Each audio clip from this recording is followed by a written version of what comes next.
chat. Welcome in, welcome in, welcome in. I hope everyone's doing well, feeling loose, feeling goofy, feeling all kinds of good and happy. And man, I don't know, man. How we doing, guys? We're not playing Suicide Squad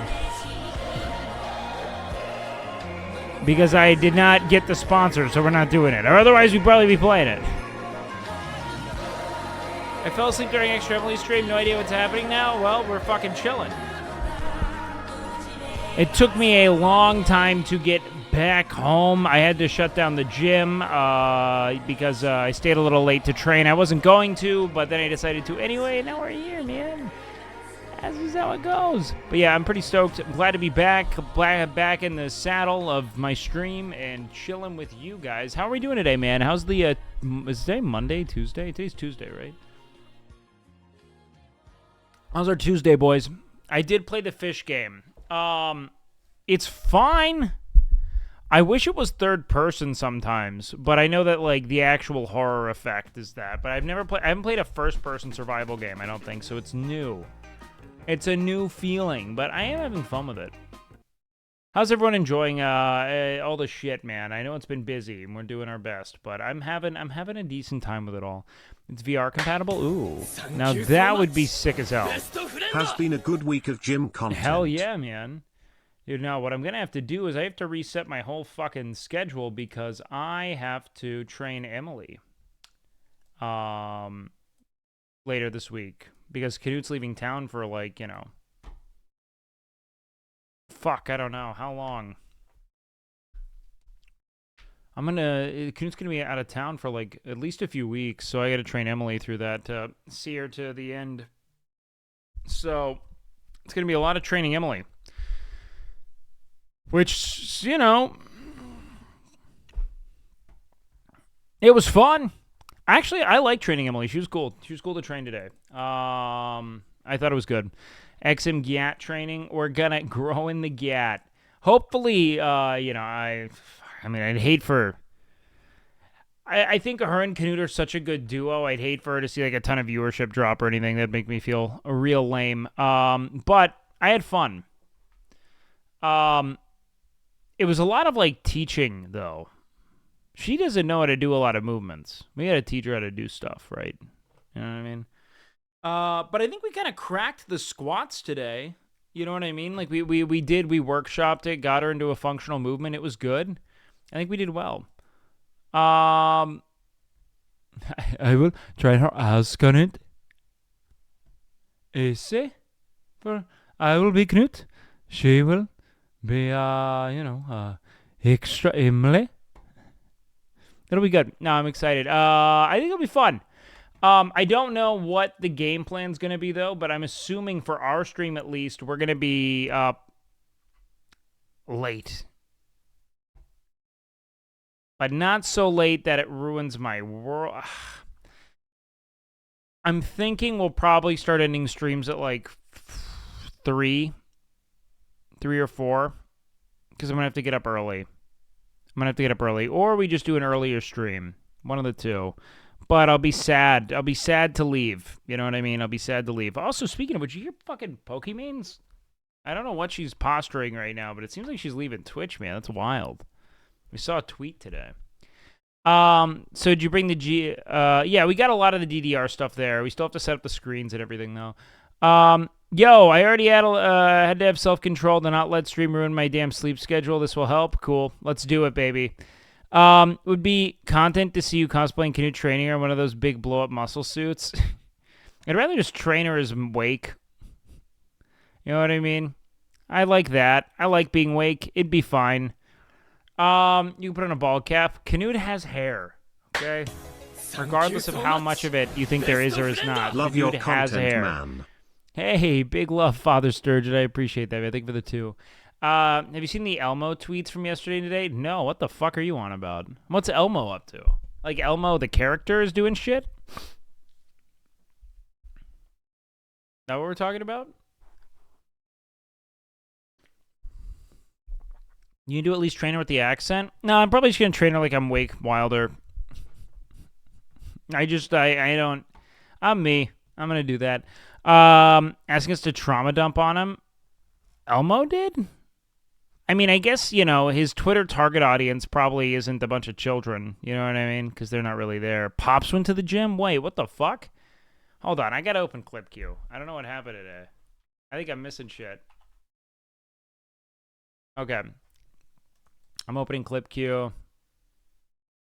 And have to be a part of the country club, Connor, please. it is open. Okay. What's this shit? Elmo's viral tweet sparks an existential crisis amongst his followers? What? What? Taylor Swift, the chart topper, The has become a frequent flyer at Chiefs games this season. And over the weekend, Swift showed up in style. Dude, how is it that... How are they losing their minds over this? Also, doesn't she just look like a Russian oligarch here? It's just so bizarre because it's almost playing into like the soul of her brand, which is kind of like being a wholesome American pie, like, you know, apple pie cheerleader. You know what I mean? To her superstar boyfriend. It's such a weird, like, it's just, we're just watching the fucking cheerleader date the quarterback and we all care. It's so interesting. The Grammy winner made some headlines for wearing this fuzzy red coat, catching the attention of one star in particular, known for sporting the look himself. Our buddy Elmo tweeted. Oh, God, no. Elmo's gone woke. His Swiftie stamp approval, writing, "Call it what you want," but Elmo. It's literally that and they don't see it. Yeah, they're just, like, obsessed with, well, because it's like a narrative, like, I don't know. They're just, like, in their, like, mid-30s, aren't they? Like, it's like a... It's just a fascinating obsession with the popular kids in school is all it is. It's so wild. Thinks that coat is so gorgeous. Okay, people are not okay. Okay, what do you say? Elmo just checking in. How's everybody doing? Oh, no. That's a loaded question, big guy. That is a loaded question.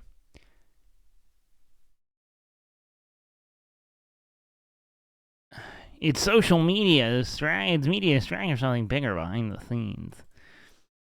Sure. The quintessential small-town American couple and freaks are going off on it. You know, it's fine. I do think it's wild that people are now realizing that when you, like, exalt certain people in media, they have influence. And that they may not take kindly to, like, you know, certain hateful policies, and they might end up motivating people to not vote for hateful policies because people listen to them. It's wild, right? Tweeted 137 million views and still climbing. The response from big companies like Buffalo Wild Wings. Everyone's... what clout chasers? They're all cashing in. T-Pain responded? Okay, well, he's cool.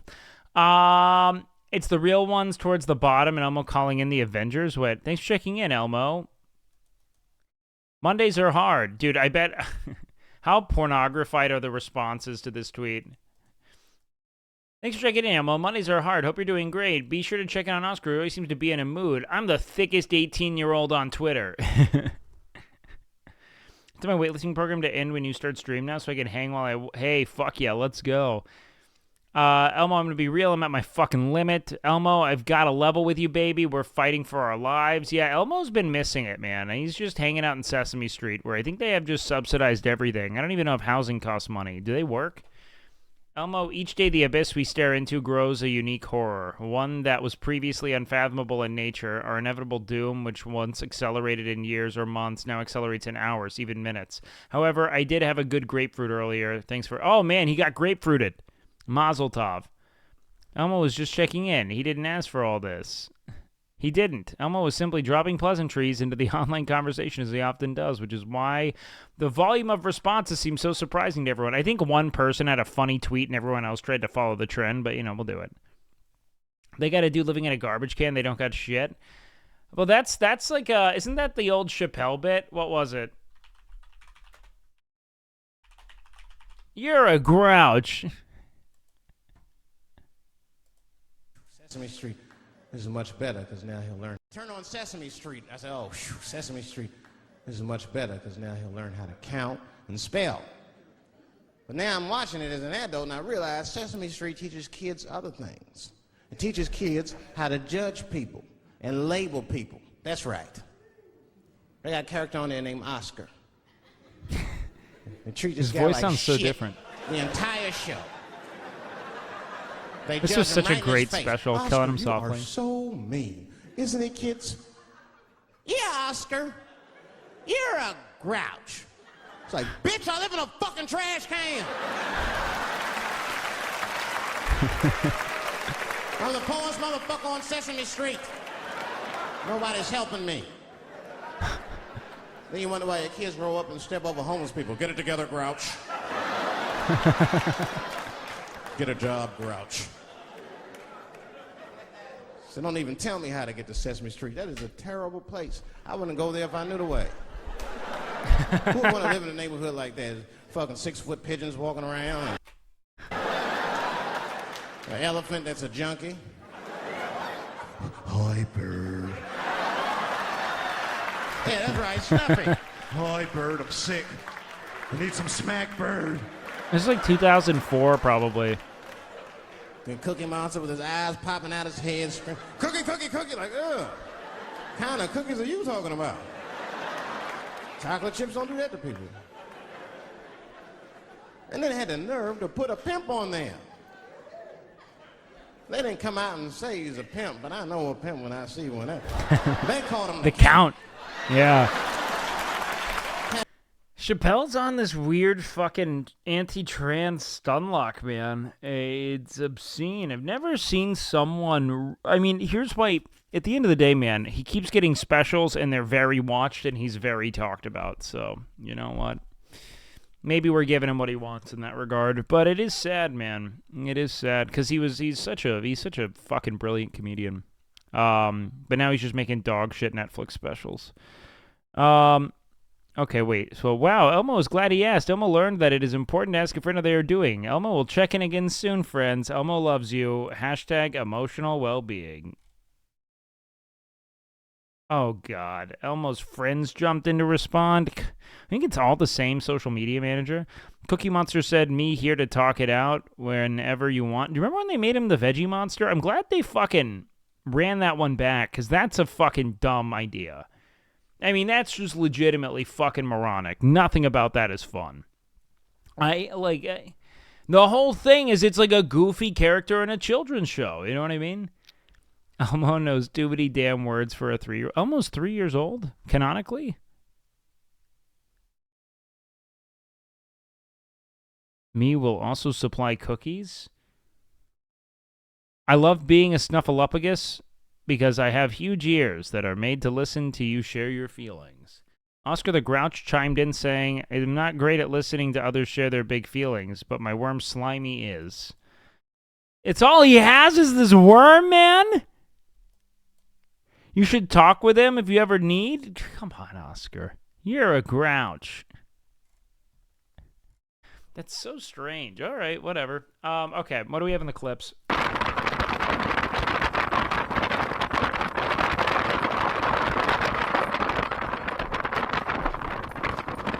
it a manual or automatic?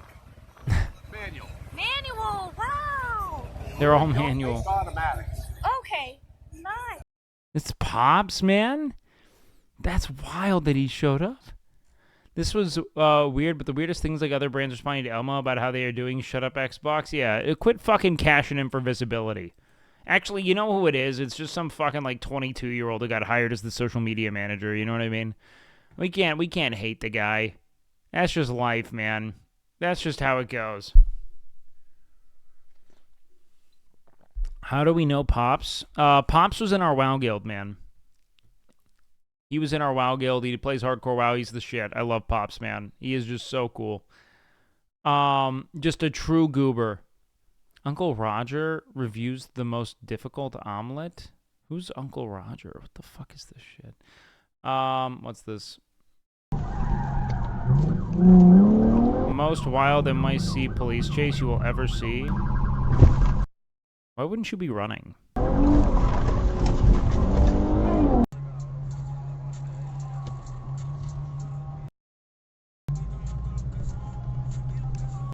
Video was real? Wait, so does this guy, like, prompt kick chases? He's a kick streamer?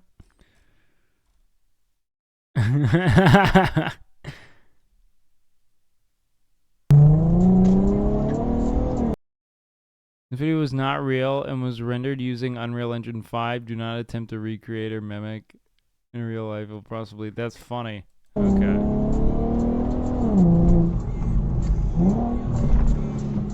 I think this looks like dog shit for Unreal Engine.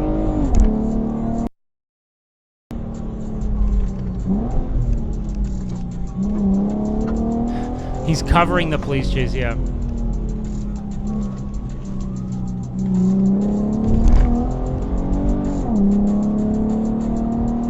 You gotta think the NYPD guys live for this shit.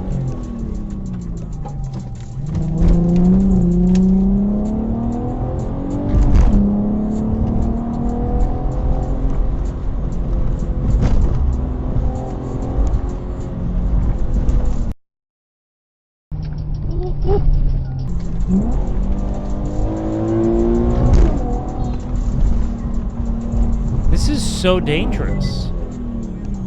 I can't fathom having, like, the gumption to do something so selfish. Like, the likelihood of hurting someone is enormous. This looks like where they shot the French Connection.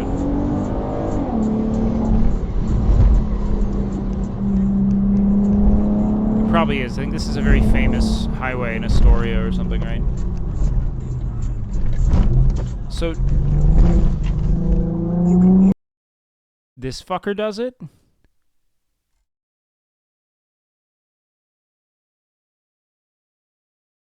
Probably a good call kick. Glad you have a limit somewhere. You can also use the up-down switch on the steering wheel.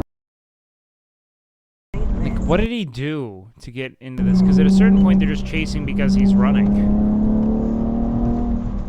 Dude, this is like the most pedestrian-ridden environment. Why would you ever do this? Does he get away? Do we want to watch this?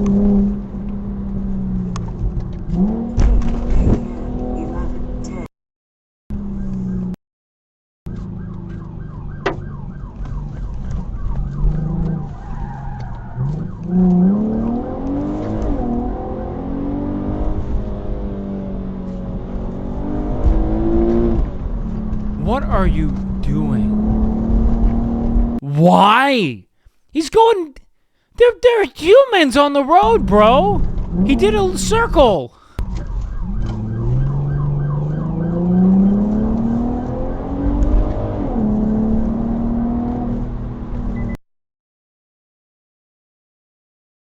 Thoughts?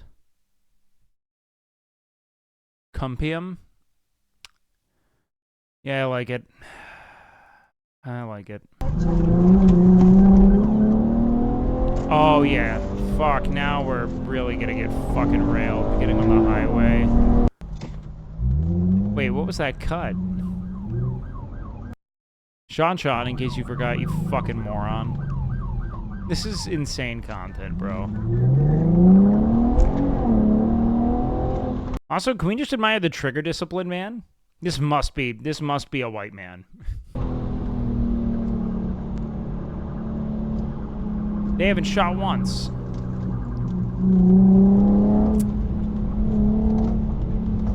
It's gotta be.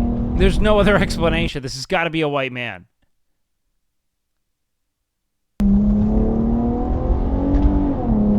Wow. He must... This man must be so empty. How do you do this? Like, you have to need this. You know what I mean? Fuck, this is a dirty fucking highway. He's really skirting, man. He's fucking leaving him in the dust. On a congested New York City highway. This is horrifying. Oh, shit.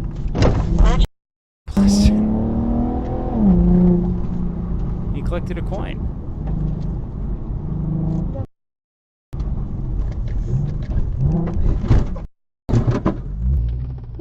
To the short bus, my guy? You fucking hit the handicap bus? It's the short bus!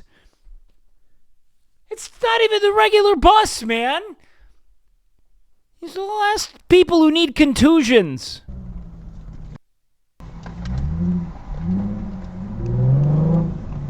No, that is a short bus.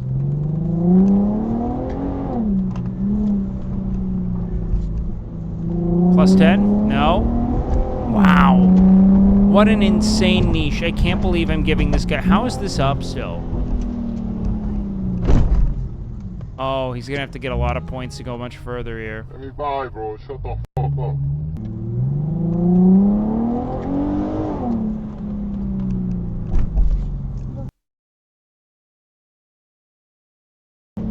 Uh-oh. That didn't seem like a good, like, vertical move there. Okay. Oh, now we're breaking free. Fuck, man. This is kind of riveting. Oh, my God. How did he catch up? Wait. When was he... Oh, wow.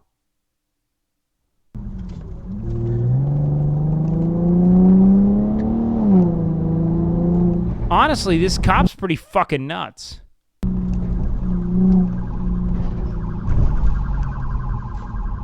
He's gonna bump him, right? He's got to. He's gonna try to... Yeah. I wonder what the... Is he just practicing? This guy's got to be like a getaway driver or something. I mean, I don't know if he's that good, but... Wow. Oh my God, the taxi! The taxi fucking dicked the fuck up! The man said all cops are bastards. He's like, nope, my client's gotta get there, man. That is insane.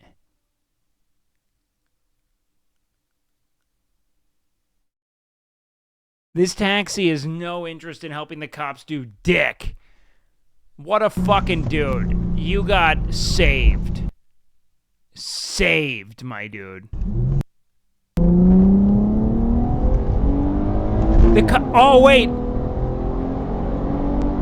He moved so slowly. He might have been able to kind of get away here. Oh, no. Shit. Hey, probably keep eyes on the ramp. Wow. I'm riveted. I think this is a dude just being a dick. I really do. I think this guy's just risking lives for the thrill.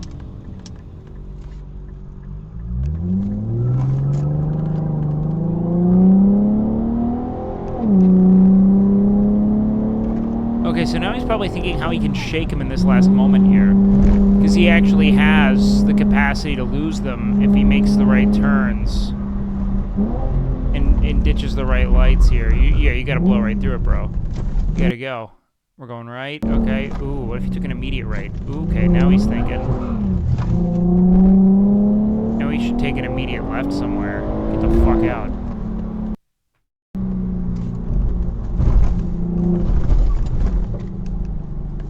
I would take this next... Oh, he's going another right. I wonder what the rationale is. He might have actually beat them. I think he won. My man. Okay, now maybe we stop driving insane. Are you gonna go park? Wait, is that a cop up there? What are you gonna go do?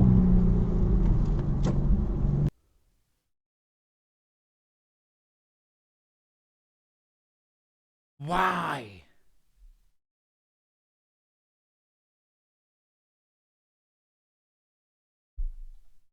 This dude is such a cunt.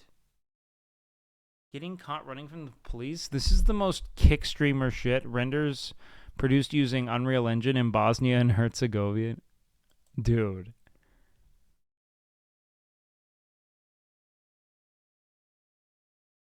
Well, no, he probably has fake plates, man. I mean, like, no one would do this with real plates on, right? In no universe. That makes no sense. Phantom Live reacts to Johnny Boy. Okay.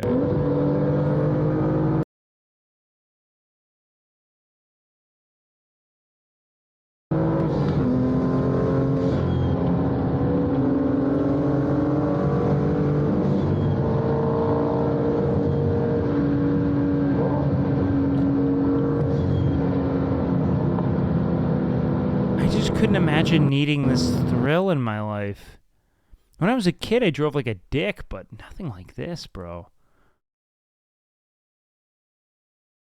Losing control at 140? Devious activities? Getting caught running from the police?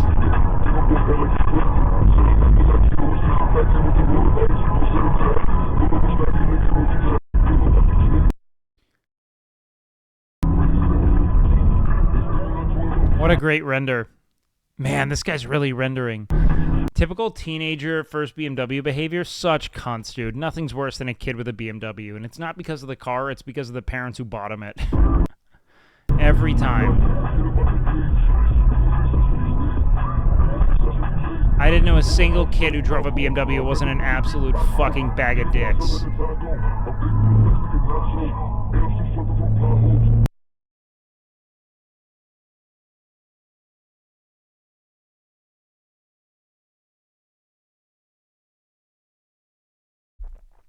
Audio returns shortly. Okay. Yo, why you pulling over, nigga? He's not blocking you in, nigga. Over under on them being white dudes. What do we think?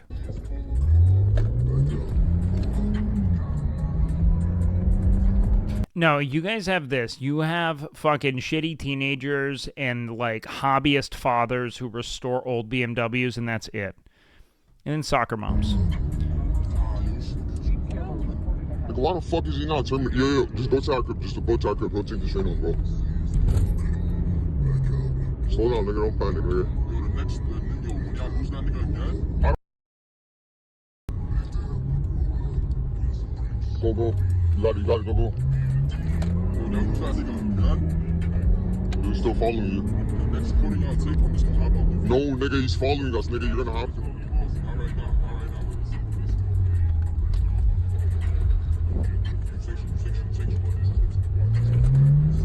Why isn't the cop pop lights yet? Why?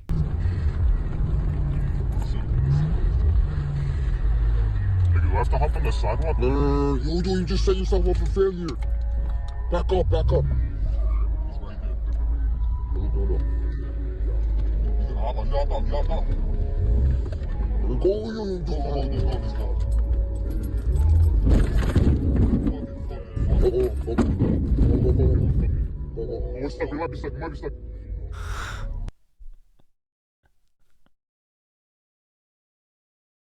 How do you even explain it away, man?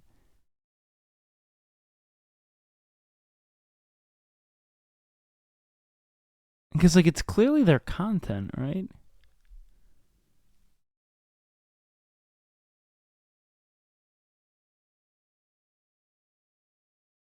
So they can impound it, yeah. Well, you know, it was Officer fucking Hen. How does he do this? A nice cock cam. Yo, where's Shaldo? We got a cock cam, boys. We got a cock cam. This was fucking awful. And I feel like a worse person knowing that, like... And I watched it, man. I watched that to be entertained. That's the shame of it. You know what I mean? Because that's just not... Because it's entertaining, man. It's fucking good. It's fucking good, man. It looks kind of fun. What's up, dudes? Chooch, back with another one. Out here doing a city ride on the Veteran Lynx. Now, this wheel is, man, this is the top notch of electric unicycles I've ever tried. I've gotten so used to this thing, and it is... Maybe just to goof off, but like, did you know like... Ben Stiller is a Nepo baby? Yeah, man. Most of them are. There are very few people there by merit. His father was a really great actor, well known. Part of my body now, man. This wheel is just He's so in much Seinfeld, fun, man. and it is a rocket He's an ship, old man. dude. The power to weight ratio on this wheel is what simply makes it just incredible. It just launches. It takes off. 26 at minutes? What do you 151 do, volts, bro? Man, And the way this thing is set up, I can easily achieve. This just isn't something you go like take to get like coffee. It's not practical in any way. Even on a motorcycle, I had a hard time justifying its practicality. You know what I mean? Just incredible range while still riding really fast. And no other wheel that I've ever experienced has let me be able to ride as fast as this wheel for as long as I can. Man, you can really just stack miles on this thing while blasting around, and your range really is not affected by it. And that's just one of the most awesome things about this wheel, guys, because some people really just get off on this stuff, man. I mean, I imagine it's thrilling. I mean, I've done some really dumb shit, but when I'm done, I never really want to do it again. You know what I mean? Like, I've fucking lane split in fucking, in highly congested South American cities, going speeds I should never go, taking corners too fast with full cargo. And when I finished, I vowed to never do it again. Those hard accelerations and hard takeoffs like that, for most wheels, it eats the battery. But for the Lynx, it's just nothing. It's like what it's built for. And you can just ride and just accelerate and just ride this thing like in a way like... Still had to work myself. It's a gas saver and practical. Now nothing will beat the comfiness of my 4Runner. Yeah, I like my 4Runner a lot, but I've definitely thought about getting a motorcycle just for small like neighborhood commutes that aren't highway. It's just not practical right now, but man, like Superman, like everywhere. It's gonna go full speed at that building, boys. I love it. Shoes on. I got all the way down here. Is this dude just gonna wax poetic for like 30 minutes? To my friend staying in an Airbnb, and so I was like, yeah, I'm gonna come chill and come ride in Denver. And oh, he's in Denver. All the way there. That makes so much sense. Okay, Bogdan. He's the GOAT, man. The GOAT. This has been going super viral recently. The question is, aren't you risking getting caught by posting? Here, you want proof? Here's my tattoo. If anybody doubts, check the website and call the... The fuck is that? Got Pittsburgh if you want. This is Chad Hauer. Okay, bro, we get it. You're wanted by the FBI. I'm not hiding, FBI. Come get me. They've been after... Some people are so bored, man. What did he do? He's on FBI's Most Wanted? Okay. Me for 16 years and can't get me. So what I'm doing here is... He must just exist somewhere where they don't have an extradition treaty or something. Like, they don't have any kind of policy, right? Calling them out. I'm mocking them publicly. And this is his son. At the age of 11 years old, he went missing. Bad start. Chad's son, Eris, was believed to be kidnapped and transported to one of two island nations in the Middle East, Cyprus or Bahrain. I wrote parts of Skype. I wrote parts of the communication system on the space station. Chad Hauer is a world-renowned computer programmer. I was a public speaker for Microsoft. I was on TV. I was in newspaper articles. And then I traveled to Bulgaria in September 2009, was arrested. Here, he discovered that he's wanted by the FBI and Interpol. I was a very public figure. I had a very successful career. Chad Zachary. 4 names in original Chinese. Okay. Sex, man. Until the FBI absolutely destroyed it. I was the American Taliban when I was in Bulgarian prison. They nicknamed what? me Why? The What when the I explained fuck? to them what I was in for, they didn't believe it. No matter how many times we told them, they absolutely would not believe it. An extradition failed from here for the same reason that it did in Bulgaria. The FBI has no evidence whatsoever because it never happened. So he traveled to this tiny island nation where he's been living ever since. Dude's living in a paradise. Some fucking tax haven. Dude's on fucking Little St. James. Chad needed to prove to the world that he did not kidnap his own son. He turned to TikTok and has been using the app as a platform to tell his story. 16 years ago this week, my son went missing. Thing is, he was never missing, and they always knew where he was. His account has received widespread recognition from some of TikTok's largest creators. Oh, dude, Noah Glenn Carter posted about him? Bro, what? I'm fucking pogging, dude. Noah Glenn Carter? Dude! Oh my god, that's a guy, man! Maybe the wildest story on all of TikTok. Noah! Yes! According to Chad, in 2011, he got critically ill.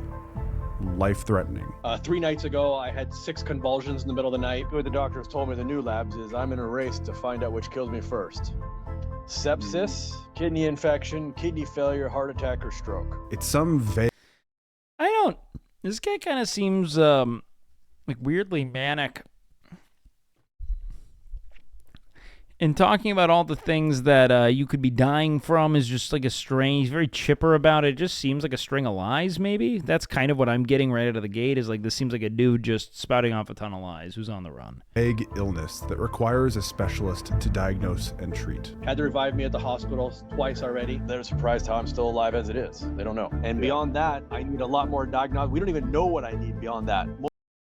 Most urgently, I need electroshock wave lithotripsy. The type of specialist that isn't available on the island nation. Very pathological liar. It's a lot of confidence. Even in an air ambulance, you need to go somewhere close. I'm painfully dying here. I need help. I'm begging any. Noah Glenn Carter, we do have to think about that. Noah Glenn Carter's journalistic integrity is fucking top notch. Dude is mint. You think he's going to let some fucking phony speak on his platform of 8.6 million real followers? No fucking shot, dude. Noah Glenn Carter's not going to let that fucking go. Buddy, this is a cover-up. If he travels for outside medical help, he'll be detained by Interpol like he was in Bulgaria. He's still fighting off SIDS, man. And sent back to the U.S. on a flight that he says will kill him. No! All of this is why Chad Hauer has received over 120. God, dude, just being a fucking narcissist is so profitable if you have the right confidence. 1 million views. It's sad, vile existence, but my God. And is known as the TikTok fugitive. I'm Alex, and I'm not missing. Fuck. This man is dying because of... It was like this guy ran away with his kid. A crime that he never committed. The victim, his son, even said that it never happened. Originally, I thought, if only the FBI knew. Here's a man that slipped through a bureaucratic loophole and is dying because of it. If media attention could help open up some doors to eventually save this man's life, why wouldn't I tell his story? So I started talking to Chad before the rare took his son out for cigarettes. This channel even existed. I've been interviewing this international fugitive on and off for over a year. I've been putting together a timeline with Mia, getting to know Chad's helpers, being knee-deep in court documents, tracking down anonymous online accounts, and fact-checking his claims to millions. And after all this time, there may only be one thing I've taken away. The TikTok fugitive is hiding something. Yeah, all right, it was shot. Yeah, this fucking dude's lying about something. Go figure. Why the fuck did we just have Destiny there? What? Thank you so much. Oh, Destiny talked to the dude. Okay. I see now. No, he talked with him, which is exactly what someone would go do if they were fucking just wanting attention. Security, chemical energy. Present family name, Hauer. Okay, same shit. Same B-roll. Well edited. This guy's doing well. It's like the Dr. Eggman or whatever. Chad is officially charged with the crime of international parental kidnapping. As you may imagine, yeah, it's got the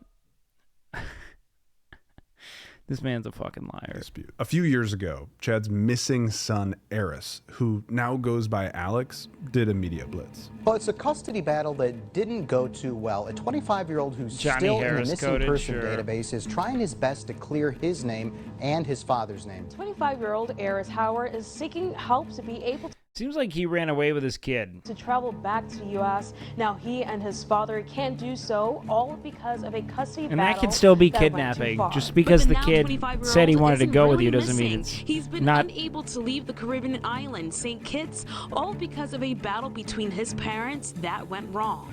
You're 25. You can go whenever, dog. What the fuck? I spent so much money on this case, but they don't want to quit.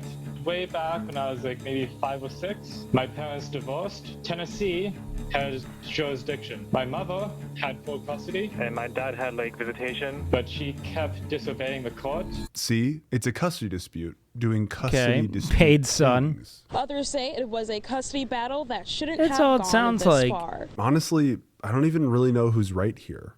And Okay. it doesn't really seem like my place to have an opinion. Okay. Everybody knows custody Where are we disputes going? are notoriously terrible and complex. But this is the part of the story that I think Chad wanted me to focus on the most, or at least the foundation for it. It's a farce. They know what's going on. Chad believes that the way things played out, Chad, which is in favor of his ex-wife, point to a deeper conspiracy. And that's what I'm telling you. This is not just a bureaucratic black hole I'm in. That some powerful outside force, be it the US government, FBI, or CIA, has some ulterior motive. This has been intentional from day one. They know what the hell they're doing. That someone or something Okay, powerful why, bud? wants Chad for another reason. He You should believes say that the why. custody dispute is so dubious that there must be something else going on. Like Now, what? Here's the part I can't say too much about. Okay, now we're getting into the lie. This guy was doing some kind of treasonous act, I think. That's my take. So, if I were to guess, at risk of wasting my time, I tried which, to by the way, entertain fuck that it, idea treason, whatever. to but see this dispute probably got as a Chad real does. like international Chris, the new crime guy going that on. joined the group. Sorry, what was your name again? Jack. Jack. New guy that joined the group, Jack. Go ahead and send him all the documents. But this is a highly unusual case. This is from a podcast series called Wanted, where Jack Lawrence interviews a defense attorney about Good Chad's voice on this guy, Based huh? on allegations by the ex-wife, a claim of kidnapping, which seems to be readily shown to be false on his face. So it's interesting. Isn't like ripping your kid from the country still kidnapping, even if it's your child? If the custody hasn't been determined legally after a divorce, like that's still kidnapping, is it not? You got a U.S. prosecutor to even bring the charges in the first place, let alone then have the appetite to try to go all these steps to extradite the Like that, I think it's actually the most common case of kidnapping is just disgruntled, divorced parent stealing child. individual. So it's highly unusual on many levels. August 3rd, 2000. Chad, his now ex-wife, and Alex are all living in Tennessee. Chad gets the news that he won the primary election for his campaign to become a representative in the Tennessee State House. 3 months later, Chad What the fuck? Really? Okay. So August 3rd, 2000. Chad, his now ex-wife, and Alex are all living in Tennessee. Chad gets the Okay. news that he won Tough the start. primary election. Tennessee's for a his bad campaign RNG to role. become a representative in the Tennessee State House. 3 months later, Chad loses the general election by a landslide. The following did not go well. month, he gets a strange invitation. December 2000. So my friend. It doesn't work this way, man. What's the fucking gap? Who is this guy friend? You don't just get a fucking cryptic invitation to Siberia after losing a general election for the house, the state house. That's not a very important position legally I or don't want to reveal his legislatively. name here, but my friend, let's just call him Harry. That's not his real name, but let's call him Harry. Okay. And he was like, hey, you like to travel to weird places and stuff, right? And they needed somebody to carry a lot of bags. So he invited You trafficked shit, you fucking dingus. You're wanted for trafficking things to Siberia. me to go along to Russia with him. I can end it now. It's 7 minutes and 40 seconds. You kidnapped your kid in the middle of a custody dispute and took probably weapons or drugs abroad. It's a city called Irkutsk. It's out here in Siberia. Personally, you couldn't pay me to go to Siberia in December, but I'm not Chad. When Chad returned home, he and Alex's mom agreed to separate. A lot happened in Siberia for So Chad, we moved man. to Europe. 2002, divorce. No. That's not how this works. This dude says we have to go to Europe so that he can continue doing things with this nefarious organization. And this woman says, fuck that. And he goes anyway. That's what the fuck happened. No doubt in my mind. Is finalized. 2004, Chad gets hired by Microsoft. Now this is insane. And this is where the story really unfolds. Chad's ex-wife, at that moment having custody of Alex, violates court orders and moves to Pennsylvania.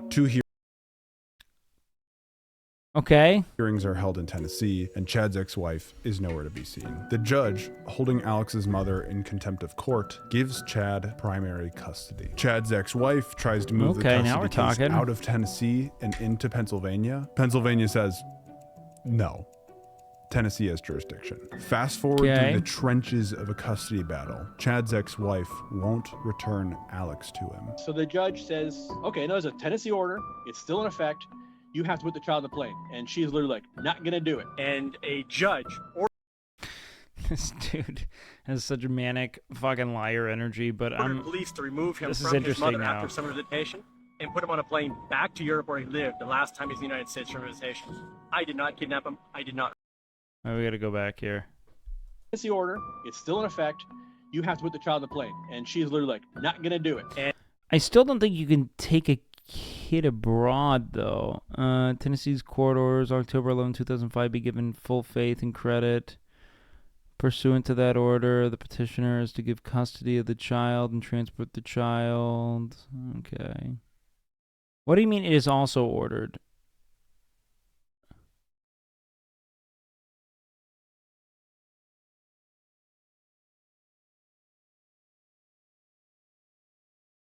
Is to give custody to? Okay, hold on.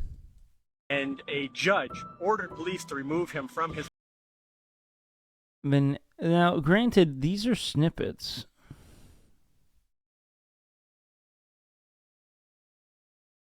mother after summer visitation and put him on a plane back to Europe where he lived the last time he was in the United States for visitation. The Venango County Sheriff will accompany the father to the place where the child is and will assist the father in securing physical custody of the child. The father will secure it. The mother is aware of the... However, the issue of custody exchange will be deferred to the... See, guys, where's that guy that goes through all of XQC's court data? We need that guy on the case here. Now, let's get the private investigator moving. I did not kidnap him. I did not run. And then a few weeks later, the same judge turns around and orders me to show up to court for a hearing. I'm like, fuck this shit. Okay. So you can't just take it and run, though. So the judge said, wait, hold on. Turns around and... I did not kidnap him. I did not run. And then a few weeks later, the same judge turns around and orders me to show up to court for a hearing. I'm like, fuck this shit. You just had him. I'm like, listen. Okay. You don't even have jurisdiction. Right? And this is when he declared my son was born in Pennsylvania. Then he's like, well, the child's born in Pennsylvania, so I'm taking jurisdiction. But the child wasn't. We objected to that. And he's like, nope, I say he's born in Pennsylvania. So fuck you. Alex wasn't born in Pennsylvania, but what I'm hearing is that Pennsylvania knowingly lied, forcefully changed their mind, and took jurisdiction of this case. But Tennessee still says their order is active. So we have two custody disputes happening in two different states that don't say the same thing. And on January 9th, 2007, the Pennsylvania court warns Chad, agree to return Alex in the next 14 days or Pennsylvania will issue a bench warrant. Over time, this escalates to a secret closed-door hearing So the kid's in Europe right now? to indict Chad at the federal level. And then when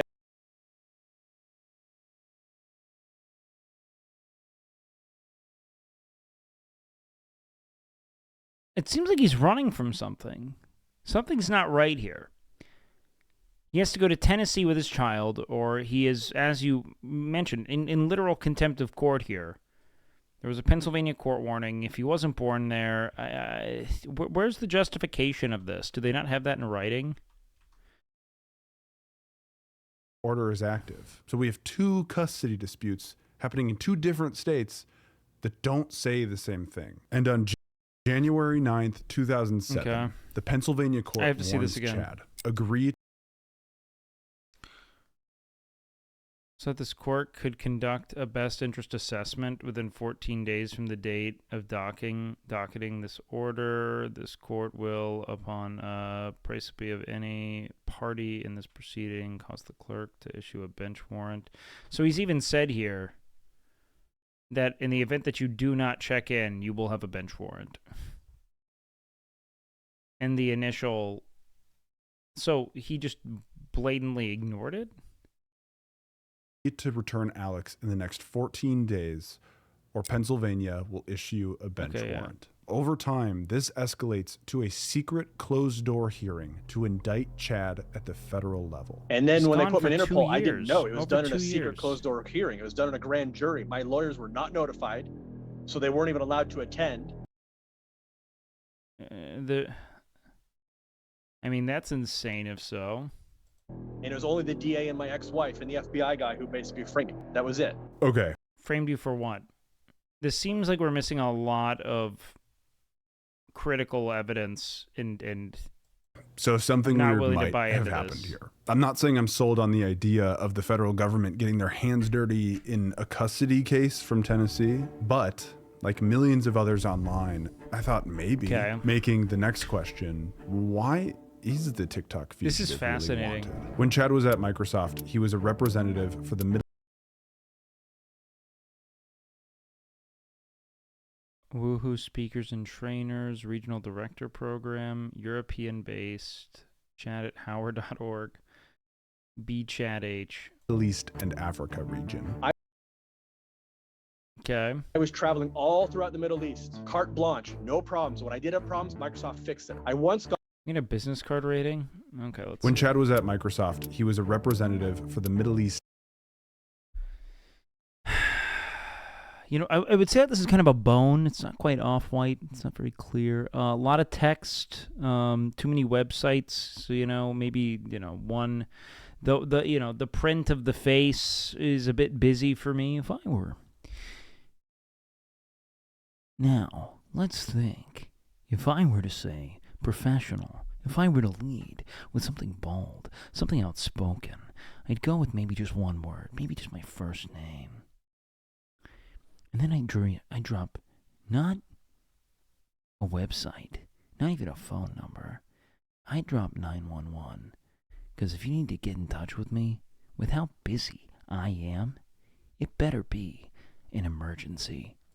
And Africa region. I was traveling all throughout Very the Middle impressive. East. Carte blanche, no problems. When I did have problems, Microsoft fixed it. I once got into Saudi Arabia with help of the royal family.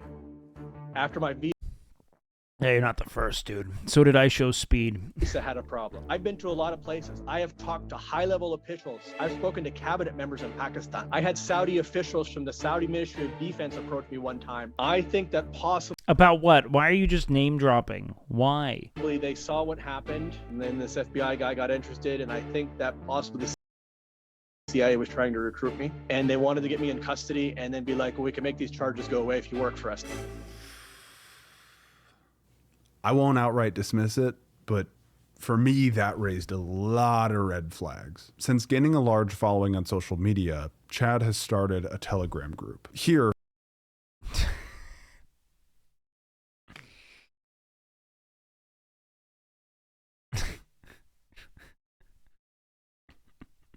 This is just funny on paper, man. This is a horrible fucking graphic design. I could never read all that. First of all, Justice for Chad Howard and Wanted by the FBI are very conflicting. You know, most people trust that. Also, the Minion Army. What are we doing, bro? his 07's minions, boys. as he calls them, help him come up with a case. And Why is there a banana there? Why did we go Earth, rocket ship, banana? What was his take? Minions like bananas? Okay. and they also What's up with this dude's obsession with Despicable Me? Like, is anyone else kind of perplexed by this? Like, his kid's not really of Despicable Me age either. He's an only child. Why is he, like, what's the deal? generate nonstop He has a kid, but his kid's like, they left, what? He's like at my age, essentially, isn't he? conspiracy theories. It's so strange. I should also mention Chad often cosplays as Gru from This isn't normal. the Minions movies, hence Minions.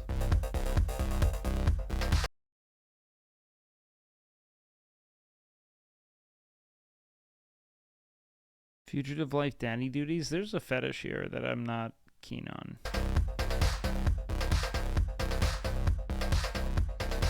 Oh, you didn't see my Gru hat. I just got a Minion hat today. You have a hat too. Yeah, I got the scarf. I've got. Please. I've been getting to know Chad's right-hand man, or head minion, if you want to call him that. His name It's just a Destiny is mod. Chris. And honestly, he seems to be the most level-headed out of the whole group. Hello, Jack. It's just a random room of some really weird people, whether it's Chad or some of these other, like, minions, as he calls them, spouting off these half-baked thoughts about the CIA and blah, blah, blah. I mean, that's like... That's why I don't read that group chat anymore. I have not seen any evidence that Chad was ever approached by any foreign intelligence agency or that was ever implied by any U.S. agent talking to him. Entirely anecdotal. It seems like a dude who's interested in this. When you're in a situation like his where he's now had like over 10 years to kind of just like piece together narratives, I think that reality and what he's... Do you think the planet will exist? The planet will exist probably forever. We just probably won't be able to stay on it. Put together in his own head around... I think we have these 100 years, things though, yeah. Probably don't necessarily match. AKA, it's all bullshit. Surely there's got to be more to this than a simple custody battle. I mean, have you ever heard of a man being extradited or attempted to be extradited 3 times by the FBI, placed on a wanted list with an Interpol red notice purely over a custody battle? No, I think it might have had something to do with the fucking bags you took to Siberia, man. Like, how are we never touched back in on that. The dude gets a random phone call to take bags to Siberia, and we aren't saying that's probably what the issue is? Like, we haven't touched back in on that. He literally said, I needed to carry a lot of bags. Are we gonna even inquire about it? Absolutely not, of course. And so as you correctly predicted, it's a highly unusual situation. I kidnapped a child, according to the FBI. A judge ordered police to take the child and put him on an international flight. The same judge then laid charges of kidnapping on me. Wait, what? A judge ordered police. Highly unusual situation. I kidnapped a child, according to the FBI. A judge ordered police Transport the child to... It doesn't sound like you were ever supposed to get on an airplane and go abroad. Take the child and put him on an international flight. The same judge then laid charges of... Remove a child from the United States? Yeah, what? From in and around... The defendant, Chad Zachary Hauer, did with the intent to obstruct the lawful exercise of parental rights, remove a child from the United States. Yeah, even with full custody, I imagine there's something to be said for that. Assuming that there was the expressed full custody with no stipulations attached, I don't know. That seems very bizarre. Kidnapping on me. I moved to Europe 5 years before and wasn't even in the United States. Okay, so 2001, and I have to look this up, but I believe it was May. I'm pretty sure it was May when I moved to Europe. That's not what happened. My son already lived in Europe for several years at that point. Why do you keep showing this? It doesn't say he's lived in Europe for several years. I'm so lost on this. Out of curiosity, I wanted to know what other theories Chad had. So one of the theories is that I moved out of the United States in early 2001, okay? And I moved to Russia. As an American, moving to Russia, in fact, I moved to Siberia, not even like Moscow. Yeah, bro, it probably had something to do with all the bags you ran to Siberia. I still think we gotta think about that. Or St. Petersburg. I moved to Siberia in 2001. Okay. What was in those bags, man? Did you have like uranium in there? Like, what the fuck is going on? That's not Europe. That's like as Asia gets. Chad moved in with his now wife. She's a Russian national. But the thing is that she lived in a small town, not even directly in Irkutsk. I know I could get him on my stream. He seems like a narcissist who wants to talk about himself. So he might even be watching this somehow. There might be people who are like, you gotta, someone's right. But she lives in a place called Irkutsk too. And this is a town that used to be closed to foreigners. In my read is that I do not trust this man in any universe. It's one of those secret towns. The whole second city is built around a military aircraft factory that produces Sukhoi fighters and has its own private airport that is only used for the factory. Okay, what did you take in the bags to this specific destination then, brother? But here's where it gets a little bit deeper. The reason she lived in this city and grew up in this city is both of her parents worked at that factory. And not like sweeping the floors or anything. Uh-huh. They had top-level clearances. They didn't have, like... Yeah, what did you take to the factory in the bags when you came in 2000, man? Like, fucking... the height of panic, the war on terror, the Patriot Act. What did you run? Right around then, man. Access to materials. They had the materials in their head. Especially after Chad's outrageous last theory. I set out to verify all this. Directly from Reuters. October 23rd, 2022. A Russian military jet crashed into a residential building in the Siberian city of Irkutsk on Sunday. The second such fatal incident in 6 days. Okay. Chad did 9/11. Declassified. That's the iceberg, boys. CIA documents from the Cold War. Depleted uranium runs for the CIA, right? It seems like something's going on here. We were able to geolocate the Cold War. I love this photo of him. Only because he kind of looks like Jack Harlow if he like lost control of his life. You know what I mean? Just in this one shot. just a little bit. We were able to geolocate this photo of Chad. Oh, come on, man. Look at these photos. We were able to geolocate this photo. Come on. What did you run in the bags? Like, I feel like you ran off and started having an affair. Like, and you were like, I gotta go back there, and there was a divorce. Chad. I bet they cited irreconcilable differences and nothing hyper-specific. Okay, so dude's at the factory. Okay. We have a lead. But why tell the world you moved to Europe? I moved to Europe. Because it lessens the blow of potentially aiding a foreign enemy as an American citizen. Pretty sure it was May when I moved to Europe. My son already lived in Europe. So we know the guy Also racism. travels a lot. Russians are European. But if you were to say when he leaves the U.S., he moved to X. I wouldn't be able to say confidently. In the year 2000, Chad ran for office in the state house of Tennessee. Patriot. A year later, he's living on a secret military This guy base did a in great Russia. job. Let's shut his channel out real quick. He did really well. Chuppel. Pretty interesting video essay, actually. Big fan. Go ahead. And Something changed. So we hopped on a call to clarify. We asked specific questions with dates and locations. Okay. Some things made sense. Like, in the winter, he would spend time in Cyprus and Turkey, Europe. But other things raised more questions. Chad and his Russian wife purchased citizenship in St. Kitts through a CBI scheme just months after the Pennsylvania judge threatened him with a bench warrant. After his Oh, wow. So he was already with a arrest in Russian wife Bulgaria, pretty he quickly. traveled back to St. Kitts using This is his the first time I've purchased ever seen this guy. And he changed his name to Peter. Brother, you are on the run for probably aiding a foreign enemy. Like, Peter's. It's reflected on his St. Kitts passport. It's his new name. On this call, Chad's demeanor started to change. To me, appearing like a man who felt like he was losing control. I will talk to you about this now, but when you make the video, do not present this as the first part. Oh, my God. Well, I do actually want to draw a clear line where in all conversations with you, we cannot give you any editorial insight or say. And if that's something that you want, we can't make this documentary. For months, I had... hey, well done. Well done, brother. I've been watching and documenting Chad's online activity. What he posted, how often he posted, number of likes, comments, followers. Honestly, just a very stern response. And look well at done. this. Many weeks where Chad went silent. This is really unlike him.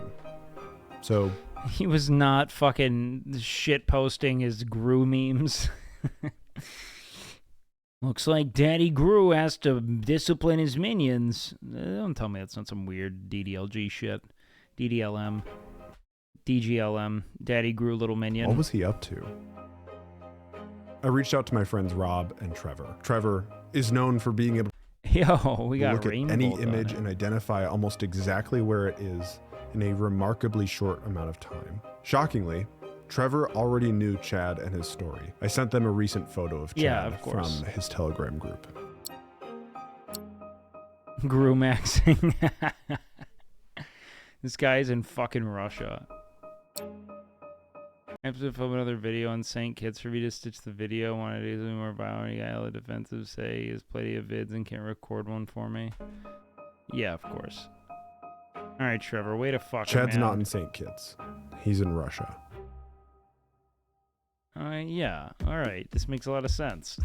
In Seems like he ran a bunch of, you know, somewhat illicit material substances, weaponry, something, to a Russian military manufacturer sometime around 9/11.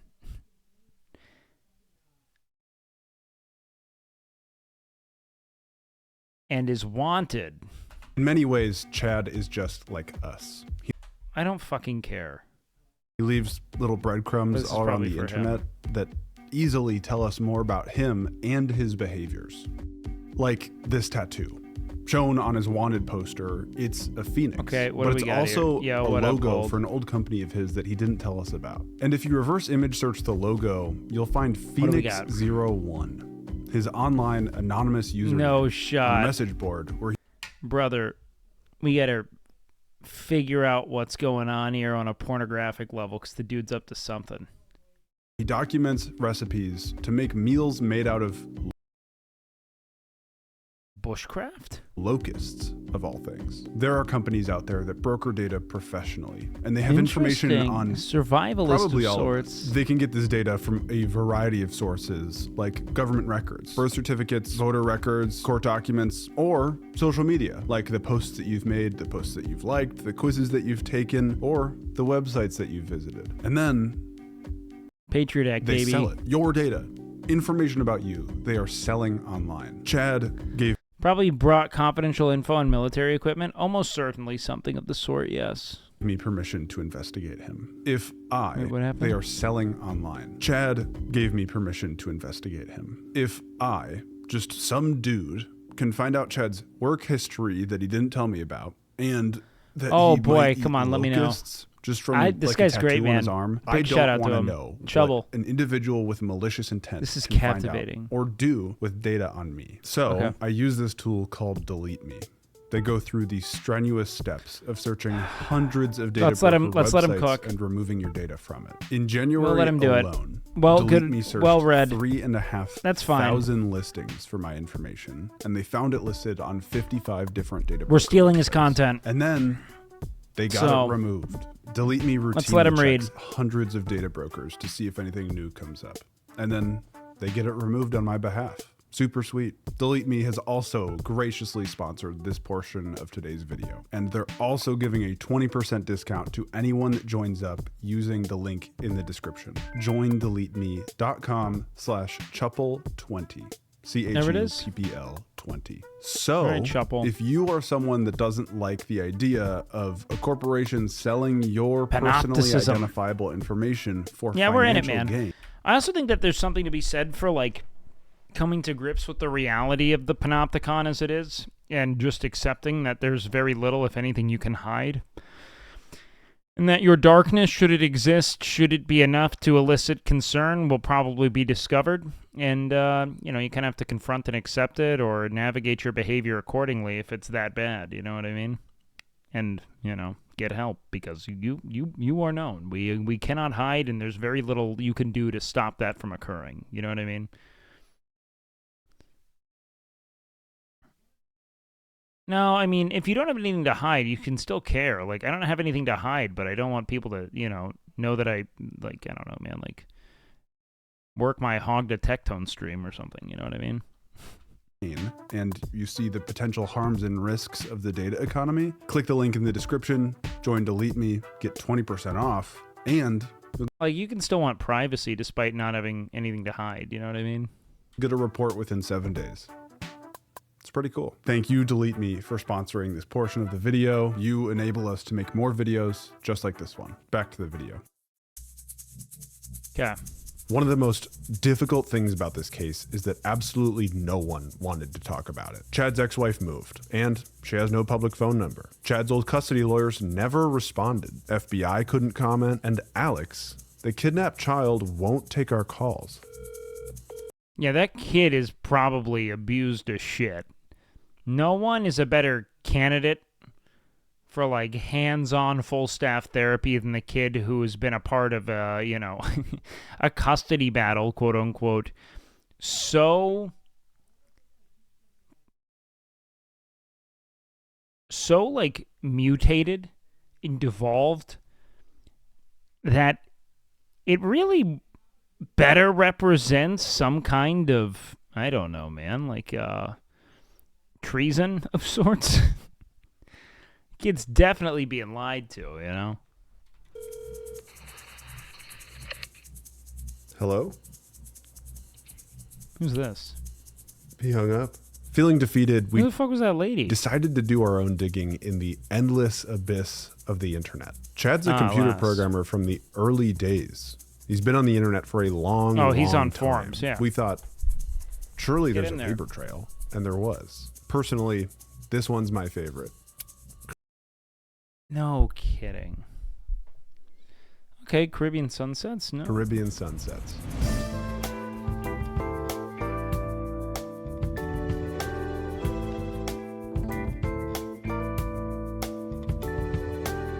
The camera quality wasn't so dog shit. It'd be really cool. When you see that Carnival cruise?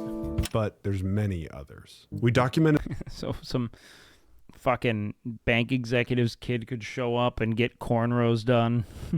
all of Chad's pseudonyms and usernames along the way. Each one... Turtle skin? Wait, we what? documented... Kudzu the Raccoon Peter, Chad Kudzu Hauer, Chad Z Hauer, Kudzu Hauer, Chad Zachary all of Hauer, Chad's Peter, pseudonyms Peter Turtle, Peter and user- Skin. Look up this. This is where the porn is, brother. Yeah, the fucking foreskin one. That's what I want to check out. names along the way. Each one leading us to the next. What we found... Once with the censors, probably something he didn't have permission to show. I don't know. Maybe it had something to do with his wife. His now wife. I'm not sure. Is that his life is much different when he posts it anonymously. And I know, I'm not trying to throw control, but I mean, there's no like backdoor surprises I'm going to find out about here. Like, right, I don't know. Like I'm part of the FBI? Well, I don't know what you're asking here. If you have any specific concerns, I'd be happy to address them. I just don't know what you're asking. Nothing specific. I'm always in my position. Just, I always have to be concerned about everything. And I just, I'm just hoping it's not going to come out and like, here's this asshole hiding from the FBI. And if he just turn himself, I'm also really trusting you here. I'm putting my reputation on the line. I'm probably the most honest dude you're ever going to find. I've got my doubts. I mean, it's like, we're really skirting around what we had in the bag when you trafficked goods to Siberia in 2001 or whatever. I've just, honesty is just an integral part of my core. Yeah. Google his Russian name. I got sick in 2011, 2012, and I was critically ill for over 10 years. He's patient zero. This man started COVID. I was unable to leave my house most of the time. I was in excruciating pain. I was basically slowly dying. September 11th, 2015. Think Tank and Hackathon. Okay, so it sounds like for 10 years he was probably going by another alias. Chad was the judge for a hackathon. Manager, Peter KN, like his Russian first name, and Kitsin Nevis, the island he lives on, couldn't work. No, I have not. Basically, since 2009 forward, I haven't been able to do crap. Peter KN is a computer store. In 2016, they were open 6 days a week. But Peter KN is also another YouTube account of his. It's where he documents his road rage incident.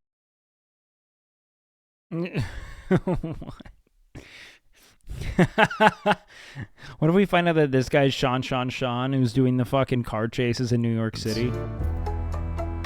Then fine, fuck off, lady. At what point did you lose the ability Why would you lift document something this? over your head? Well, I could do it. It's just it was extremely excruciatingly painful. Like you would be looking like, trying to do it. Sometimes God, this is so not thorough. Labor ignored us. Patches Useless patches ignore this. Yeah, and then I couldn't leave. I had a massage chair. I could barely talk. I remember from COVID, from like 2020 Why, until bro? 2022 or so, I could barely. What's in the box? See this cone? I can take the whole cone, and you can't even see the cone anymore. So he went off the grid here for a When you bit. change your name on YouTube, it doesn't change your URL. That stays. This is such a disastrously low-grade sleuthing, man, or low-grade, I mean, this is great sleuthing, but, imagine being a part of some kind of political espionage and forgetting details that significant. As That's early web dev, man. What the fuck? your original username. Pio TRB. Piotr Okay, B. so we're going to look On that. cruisersforum.com, user Piotr B says he lived On what? Piotr B. On cruisersforum.com, user Cruisers Piotr Forum. B says What kind of cruise? Like he Land lived in Cruisers? Cyprus. Sailors from the Mediterranean. It's expensive. We used to live in Cyprus. Okay. And Turkey, and has a Russian Yeah, no. This woman is fucking. They are in some kind of oligarchy here. wife, and can see his 36-foot boat outside his office, which is right where the Peter KN computer store is. And that he can't sail every day because he has to go to work at his store and his kids have school. Chad says that some days he feels better than others. He's certainly sick. I've seen proof of it. But this made us think, is he playing this up? And if he Of course he is. has he always been doing this? So I went all the way back in Chad's TikTok. This is his second video ever. Listen to how he's talking. He is really sick. Really, dude. Did I ever ask for money? His third video ever That is a lie. was him responding to a comment of someone who This man doubted is his feigning. This is an act. over this shit. He had a paper and pen and a device to record. Doesn't look like he is in any jail or prison. I reversed the voice effect. Everybody knows that if you have pen and paper, it's fake. But he's got pen and paper. Oh my god, it must be fake. These two videos were posted This guy's just a liar. Like, he's a in the fucking same pathological clothes, liar. in the liar. same Like, that's chair, all it is. just 11 minutes apart. Really, dude. Did I ever ask for money? Everybody knows that if you have pen and paper, it's fake. And none of this is fake. This is me on a good day. But He just wants attention, man. Oh my god, it must be fake. Who the fuck is this guy? So, what he refers to it as is a kidney disease of unknown origin. Because of his health situation, he is not able to be up and active and sitting at a computer. So when he would have some new court filings or he wanted to update something on his website, he would just message me to do it and I would do it. That's something that I would do to help him. Seems like So he's just I guess manipulating you there. That's the extent of me helping him. You mentioned in the spring you got connected with Chad. I was just kind of following around in the background on TikTok, and then a couple times he had direct messaged me. The real catalyst was I had taken a job. That job had a mass layoff in August. For a while, I was just kind of doing Zoom calls with him every week. Hey, congrats on not dying, Lime Grove. But this is a highly unusual case. Some online theories paint Chad as a potential Russian intelligence asset. With the knowledge of his time. Yeah, fucking. The dude married into the family that owns the fucking factory producing Russian fighter jets and smuggled goods, intelligence, information to this small town in Siberia. In 2000, this in doesn't even seem like a. I do wonder if there could be any validity to that. A now deleted page on Chad's Howard. Chad Ziarike Kudzu, original author of the project coordinator of Internet Direct, Indie, and IntroWeb. Both Indie and Intro have been licensed by Borland for inclusion in Delphi. Employment, security, chemical, energy and trading, to everything, wireless and in insurance industries. TCP/IP, networking, programming, enterprise communication, object-oriented programming when not programming, cycle, kayak, hike, downhill ski, drive, and do just about anything outdoors. Programming is an art form that fights back. That's his motto. Free articles, oddities at Kudzu World is an An expat who grew up near the American-Canadian border, spends his summers in St. Petersburg, Russia, and winters in Limassol, Cyprus. What a pretentious way of communicating what might be a visa thing, but that's hysterical. Our.org website includes a biography about his life. Chad's background includes work in the employment, security, chemical, energy, trading, telecommunications, wireless, and insurance industries. The earliest backup of this website occurred during the time that Chad may have been living on the military aviation plant in Siberia. Security, chemical, and energy. He didn't tell me. Nuclear, baby. Bulgaria is a former communist state. Man's doing just shit. a trip across the Black Sea from Seems Russia. open and The two used to be great allies. But since 1989, the relations between the two countries have become really fragile. I gotta admit, it's a scary thought. The chance that Bulgaria might not want to piss off their all-powerful neighbors. Man's like a sim that I just won't stop playing. He's had every job. By extraditing a secret asset to America. Is that who we're dealing with? Typically, you're seeking extradition for either a case that has a high monetary value or someone who's very violent or dangerous. Why can't the FBI extradite me, and why have 3 extraditions from multiple countries failed? But under the treaty that's in place between those two governments, it appeared that he would be someone who would be potentially eligible for extradition. So if there's an extradition treaty in place... Yeah, he was just waiting so he could trade her for Brittany Griner. He's just one of the many pieces, you know what I mean? All right, we keep Brittany Griner, all right? You take this fuck. Why wasn't he extradited? And they're still trying to get me, even after multiple failed extraditions in multiple countries that were denied by the country's courts because they don't have any evidence. An extradition failed from here for the same reason it did in Bulgaria. The FBI has no evidence whatsoever because it never happened. That's what Chad says. It's what I and millions of others believed. Here's the real reason. But under the treaty that's in place between those two governments, Okay. it appeared that he would be someone who would be potentially eligible for extradition. This is amazing. I haven't seen any of the rulings from the Bulgarian side as to why they refused to do it. I have. And it's so boring. It's so boring. Okay. Chad's story gets credibility from the attorney in the Wanted podcast. But the attorney admits it. He hasn't seen his documents. So, why the fuck are you giving it credibility? You know, look, man, I have like 8 friends who are attorneys. They're not exactly the creme de la creme. All right? There are good attorneys and there are idiots. It's really not... That's my flex. You know what I mean? I don't know if you've come across any materials where the Bulgarian...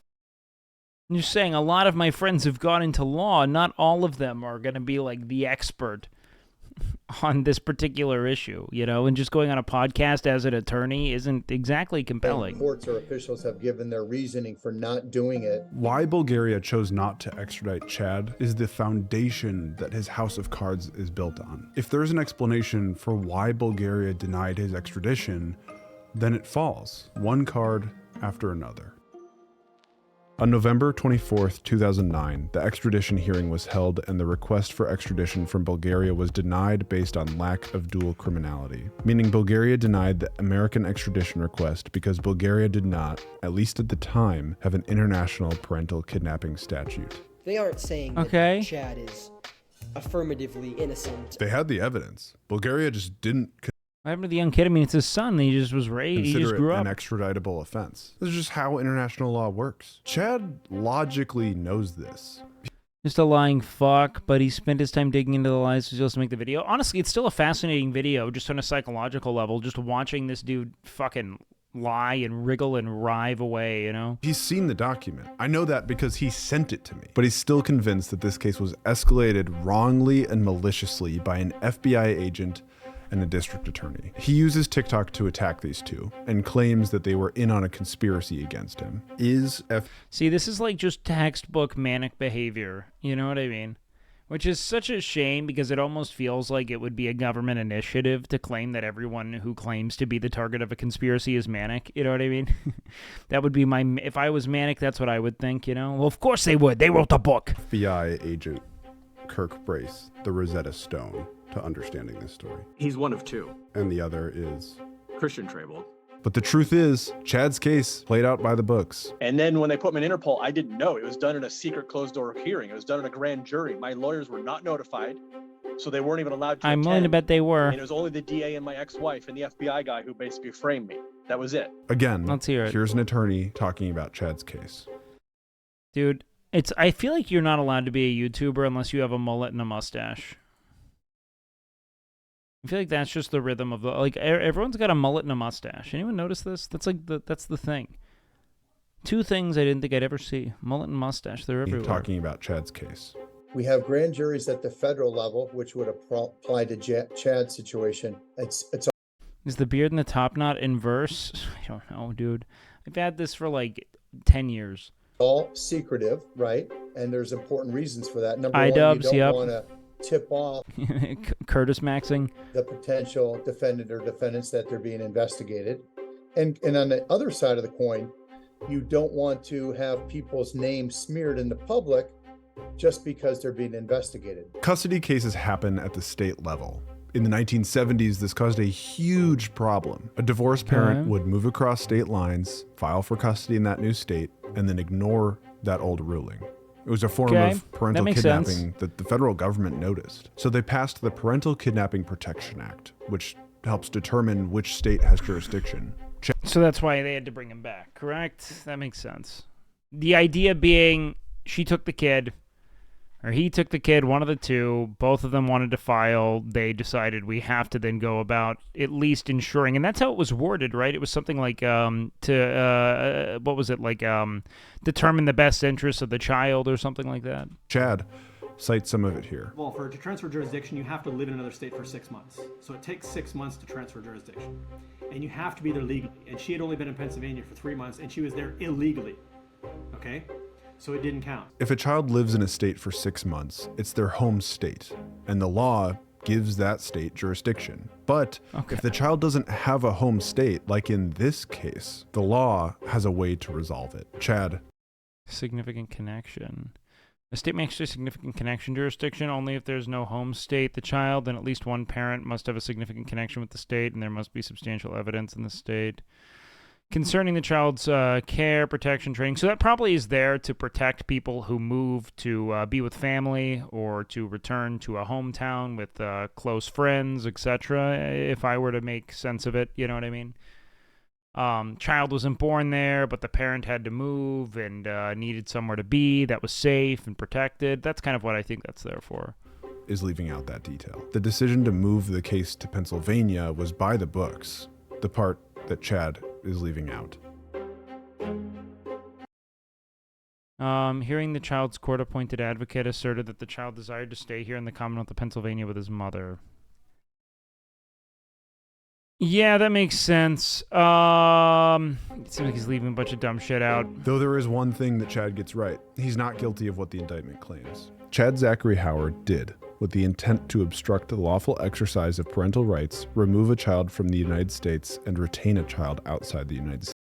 Yep, just like we fucking said at minute 2, this dude just ran with his fucking child out of the country, which is completely illegitimate, especially with ongoing proceedings involving custody. And That's insane. A judge ordered police to remove him from his mother after summer visitation and put him on a plane back to Europe where he lived the last time he was in the United States for visitation. I did not kidnap him. I did not run. Chad never removed Alex from the U.S., but all this comes down to is a typo. Look at this. The law doesn't say and.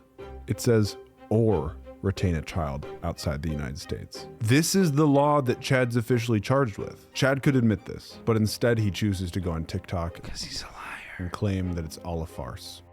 And since the indictment says that he removed his son from the U.S. when he wasn't actually there, even still, I mean, the video's been super entertaining. As long Chad as there's makes more claims saying that resolution. the U.S. government says that he's a time traveler. I was not in the United States in November. They've accused me of time travel, but the FBI says we don't care. Okay. They say you're Yeah, if you showed me this earlier, I would have just writ this dude off as a manic fucking farce. Time traveler But in multiple countries. I still did, but I was interested. Have denied my extradition because time travel doesn't exist. So how did I kidnap somebody? Was it time travel or teleportation? Because I'm confused here. Chad views himself You and I were destined. as the exception. Yeah, what to up, the rule. DVS? Thank you, man. That much I can say without a doubt. He also eventually told us how he slid under the radar of Interpol and made it back to Russia from St. Kitts. And Okay. they swiped my passport. I could see the screen. It was like at a 45-degree. Doesn't this dude kind of remind you of like how he talks and presents? Doesn't it kind of, isn't it Michael Scott-esque? You know what I mean? angle. Yeah, it looked like a Christmas tree. I thought, that's it. They're taking me. He's just like, well, You and I were destined. Yo, Winnie! Thank you so much for the sub. And then he's making a phone call and he's talking. And after a while, a lady comes over from an office. She's like, okay, welcome to Cuba. I'm like, cool. All right. July, I drove by the American Embassy and gave them a big old bird from a 1950s Buick. This guy's just completely on the side. I've never seen someone more honey-dickable than this dude. Like, he's just a true dingus who's somehow, due to, like, early adoption of coding and internet, seemed to have had some power at one point. Because they're just like, hey, you wear this fucking dumb little hat, smoke the cigar, driving this car. And he was just like, this is the best place fucking ever. Fuck you, dude. When's an American government official ever done this for me, man? Hola, FBI. Suck it. What do you think? Once the plane took off, it was literally like, suck it. Since getting back to Russia, Chad has received asylum. And he's using that as proof. This dude's just he just gets some nice things. Like, they're the coolest people ever. Cuba is pretty cool. Yeah, but this is just, that's not what he's not registering the validity of their policies in the face of embargoes. He's just saying, like, they gave me a hat and a car. Proof that his case is just as significant as Edward Snowden's. It's like Snowden. Now me. No. You didn't do anything. This is self-aggrandizing. This dude's a narcissist. Edward Snowden, you know, dare I say, unsuccessfully whistleblew about the reality of government surveillance, and nothing happened because we just don't care, which sucks, but no, that's not even remotely close. Look at the minion shit. Why? So, for those of you who are saying that my story is, full of it, let me tell you, they don't go to asylum that anybody just shows up. You gotta have legitimate reasons. He's in And St. I've been telling you my Petersburg story here. is legit. So I reached out to my friend Tanya. Yeah. She's a Russian-born journalist now working at Bloomberg. She was a producer on the Oscar-winning documentary Navalny. It's about a real high-profile case in Russia. What motivation does the Russian government have to give him asylum? It's simple. If the U.S. has a beef with him, that makes the enemy of my enemy is my friend. Yeah, The Russians know the history of this case. He's just getting honey-dicked, man. That's it. It's so funny. He was probably an intelligence asset at one point, running something from A to B, who had an awareness of coding, how to get files, etc., prior to there being, really airtight cybersecurity. Probably compromised some kind of data. I mean, like, it has to be something of that nature, right? They don't hand this out easily. That makes sense for high-profile people that are wanted. You think this is just abundant with any low-level, high-level people that Russia is just super interested in giving asylum? If the guy with a U.S. passport shows up and says the FBI is after him and he wants asylum in Russia, they will get him to him.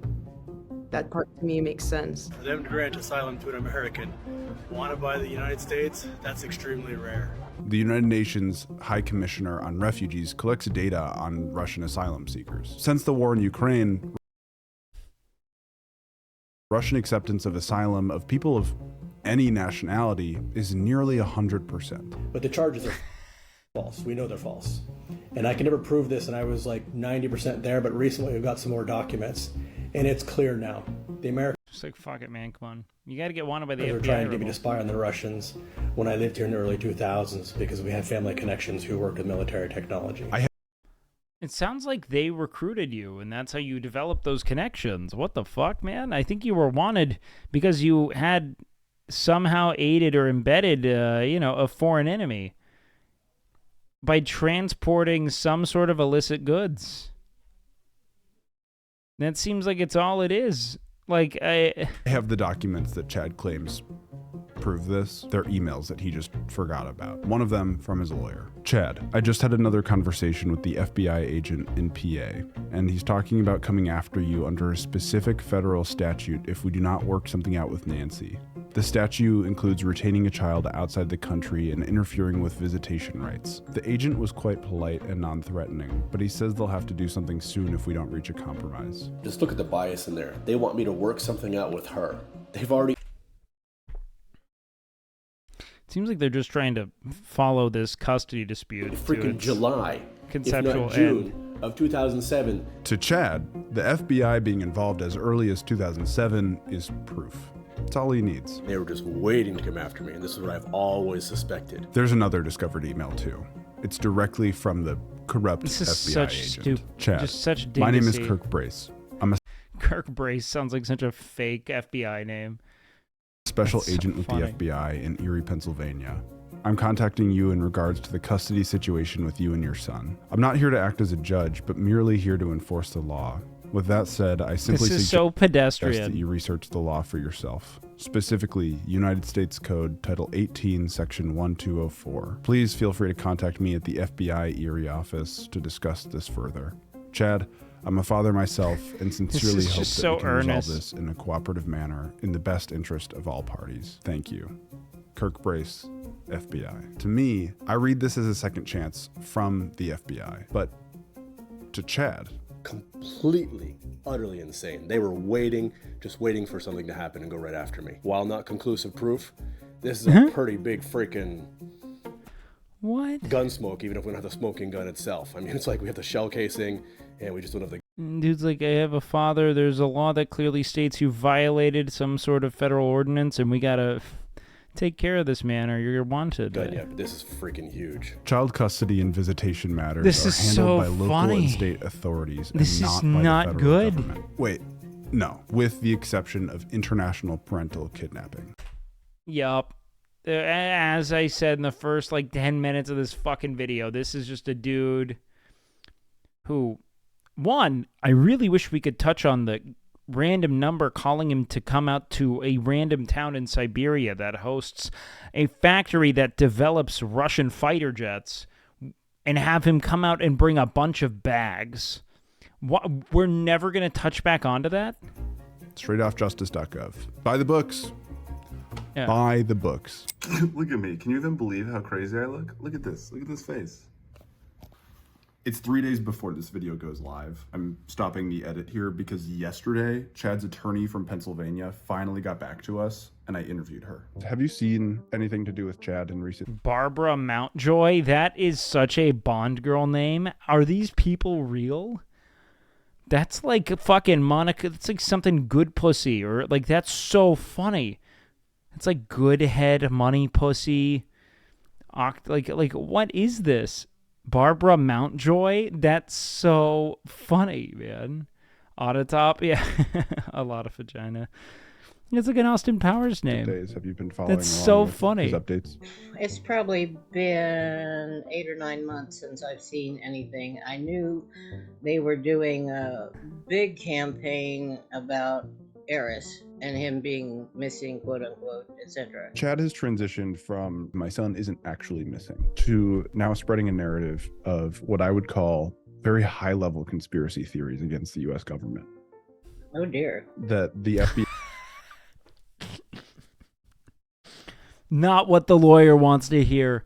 How are you so detached from your client? He's doing it publicly. and the CIA are trying to recruit him to be a spy. He Oh, isn't- no, I had zero idea about any of that, and I can't see how that will help his case on any front, from space even. No. Wow. Did anything during the court case lead you to any sort of conclusion that would support his theories that he is wanted for another reason other than international parental kidnapping? No. Is that like a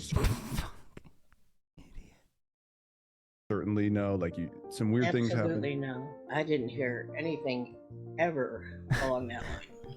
Does that just seem totally out That of would nowhere? really be awesome. I mean, what I do now is I'm a novelist, and I would love to write that up. Barbara, from my perspective, I think Hi, you hit the Barbara. nail on the head. I think that Chad also sees this as a story, and it's a story that He just wants to be at the center millions, of it. hundreds of millions of people have bought into online. Now, unfortunately, there are way too many people who will buy that. As far as I'm concerned, it seems very far-fetched. He's just incriminating I'm not trying himself. to come for this guy, but it seems like what he's doing Delegitimizing is himself. If I nothing come else. at you This is so- with a oh no, true story. No tinfoil. He got on. Of course, they'll run any story. Oh my god, what fucking idiots! Who went on OAN whatsoever. Purely provable. And people are like, he's crazy. Chad really Yeah, wants but- press on his story. And reporters have been interested, but he And he says just loves without the fail, attention, man. they all stop responding. I'm quite sure it's the FBI. Chad is convinced that is proof that This the is kinda FBI tragic, is intimidating journalists not to tell his story. There's just a lot of 3 holes in it, extraditions man. can't get him on by the FBI, and yet nothing because the FBI keeps squishing the stories. All I know is the FBI sure as hell hasn't come for me. So here's what we undone. I couldn't figure out where Chad's ex-wife is. From what I do know, it seems this situation has torn her life apart. She declared bankruptcy, her house foreclosed, she went off the grid.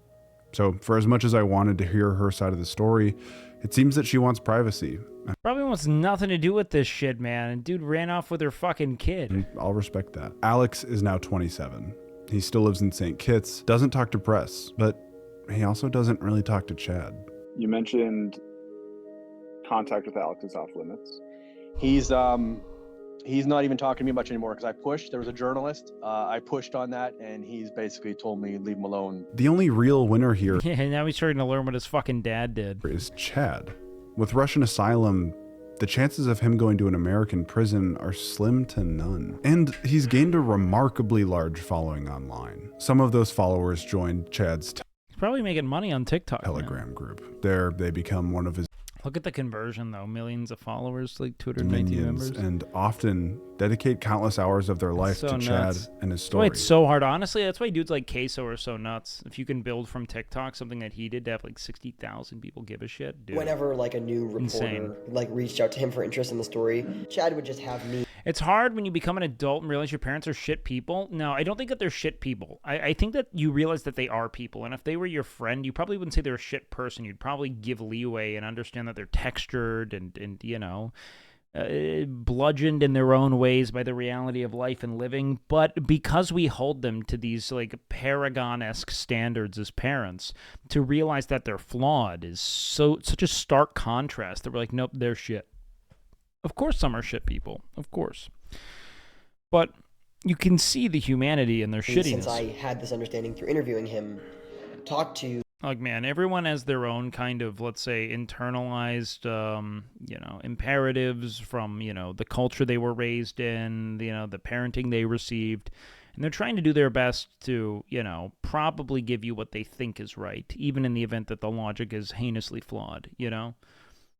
Like a son telling his kid not to cry because he was bullied for it once or taken advantage of for his kindness, etc. You know, and rather than open yourself back up to the world and risk that kind of damage again, only to then realize with more of a sample size that you are not weak for extending goodwill and kindness. You know, instead you just close it up and never reopen it. Right?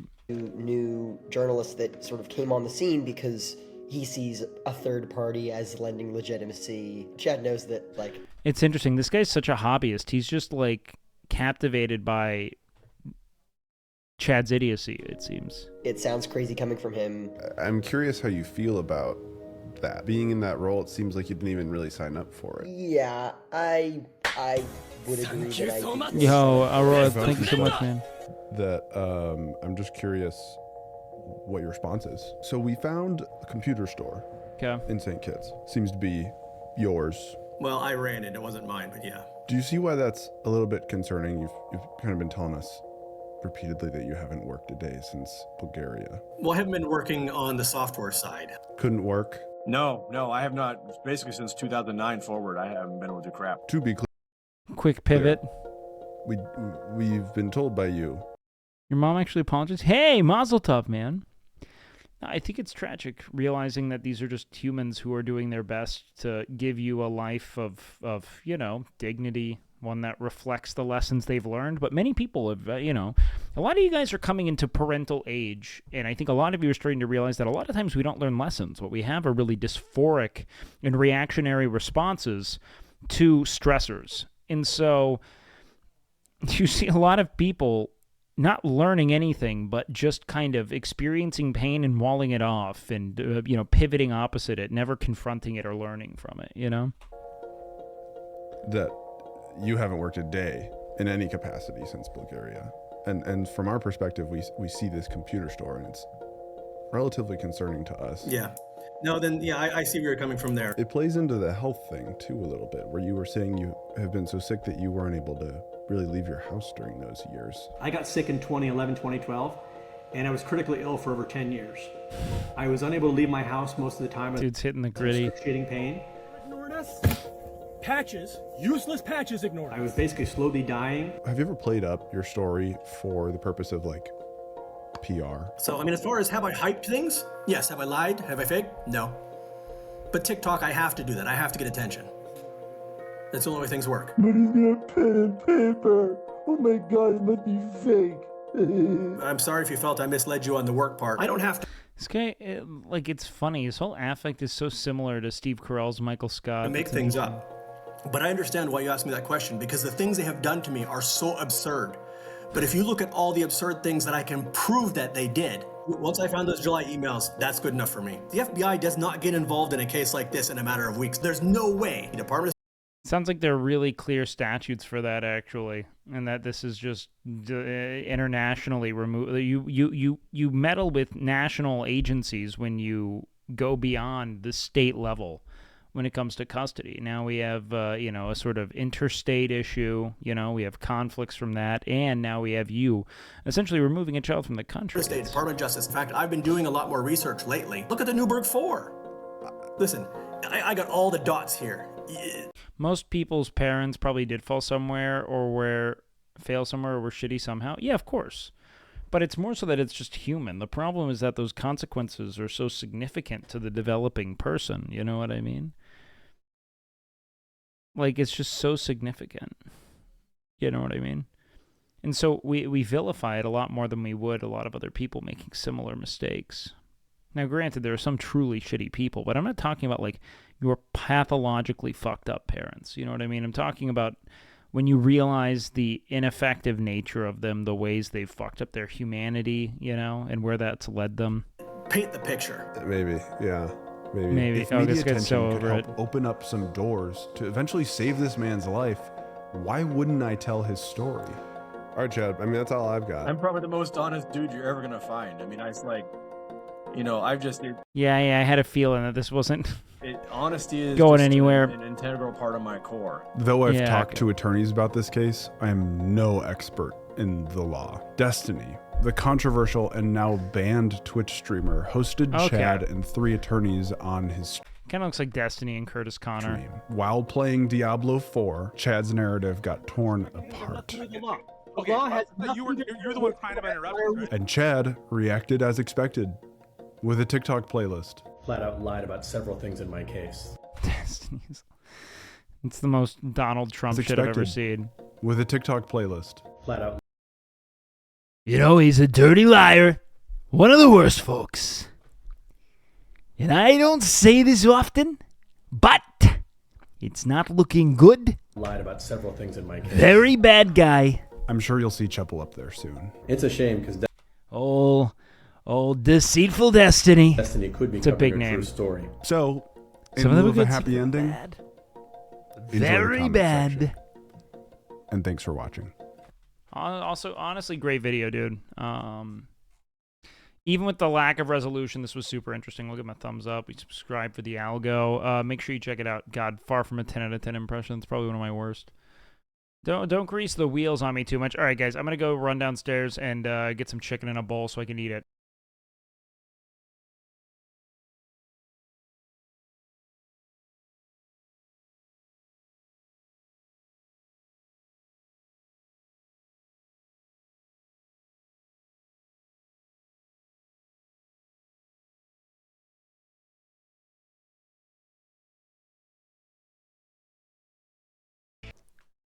Let's go. Sorry guys, I know that's not always pleasant. All right, let's get into When another video. streamer Shall goes we? away, Fucking the rats come out fuck! to play. We wait all night and day to rat jam when I say beach, mouse, beach, beach, mouse. Beach, mouse, beach, beach, mouse. Beach, mouse, beach, beach, mouse. Beach, mouse, beach, beach, mouse.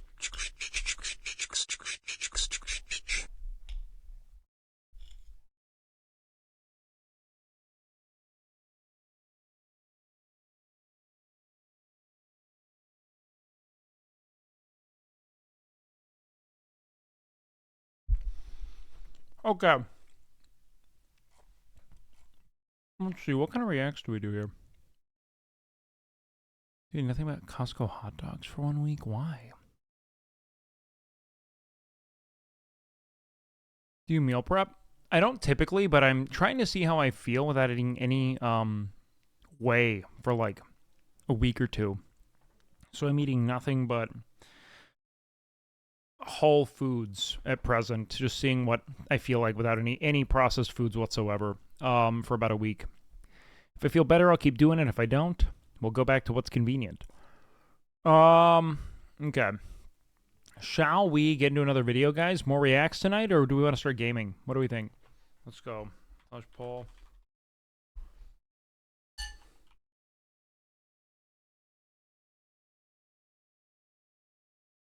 Okay. We'll run a 10-minute poll and react in the meantime. Ooh.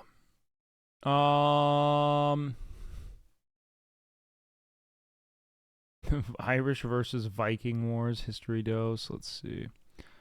How about this dude did marbles? God.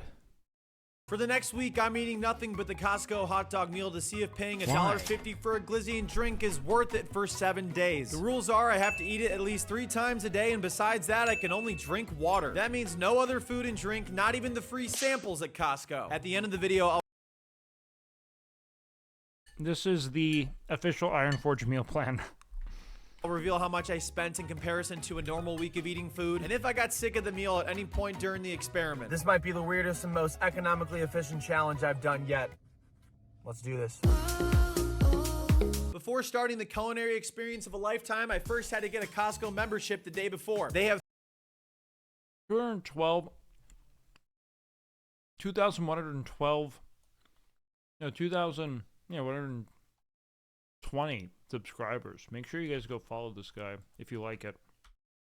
3 membership tiers, and I got the highest one, the executive membership, because Jotty, who works there, said it would look best Vote in the poll, video. boys. And now the next day, I was ready for the very first of my 21 Costco hot dog experiences. Also, I weighed myself on day 1. I was 229.5 pounds. Remember that number at the end of the video. If you don't know what Costco is, it is a wholesale store where you can buy anything you could ever want in any quantity that you could ever want. You can do anything there, from scheduling an That's a fucking lie.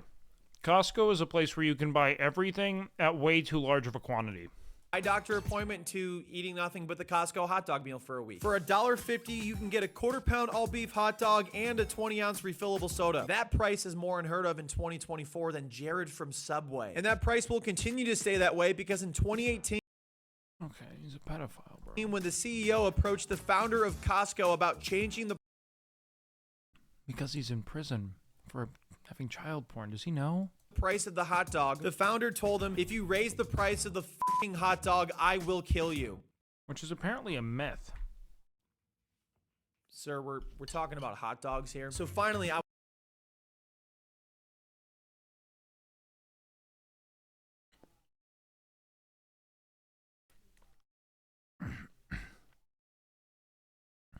Not thorough enough. Not thorough enough. I'm moving on. Maybe we have a Joe is hungry. I need a good thorough review.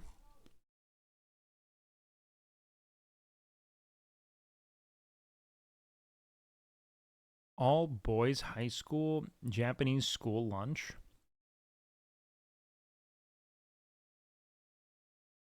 Now that I could get into. How ice cream is made? Why is that a modern marvel? But I do want to know. Okay, I'm watching it. It's everyone's favorite. Big time, small time, anytime. Whether it's vanilla, chocolate, or whatever. We need some M&Ms. How about Chat, what's the best flavor? What are we thinking? I like Rocky Road. And cookies and cream. Coffee's also great. No, don't give me Cherry Garcia. That's specialty. Brownies. Sure, all right, why not? We've got the scoop on this centuries-old dessert in all of its flavorful forms. That's good. That's a 10. From the cow to the cone. It's the untold story of ice cream on... Isn't sherbet kind of a bummer? I know it's tasty and all, but like I don't want it when I want ice cream. You know what I mean? Modern Marvels.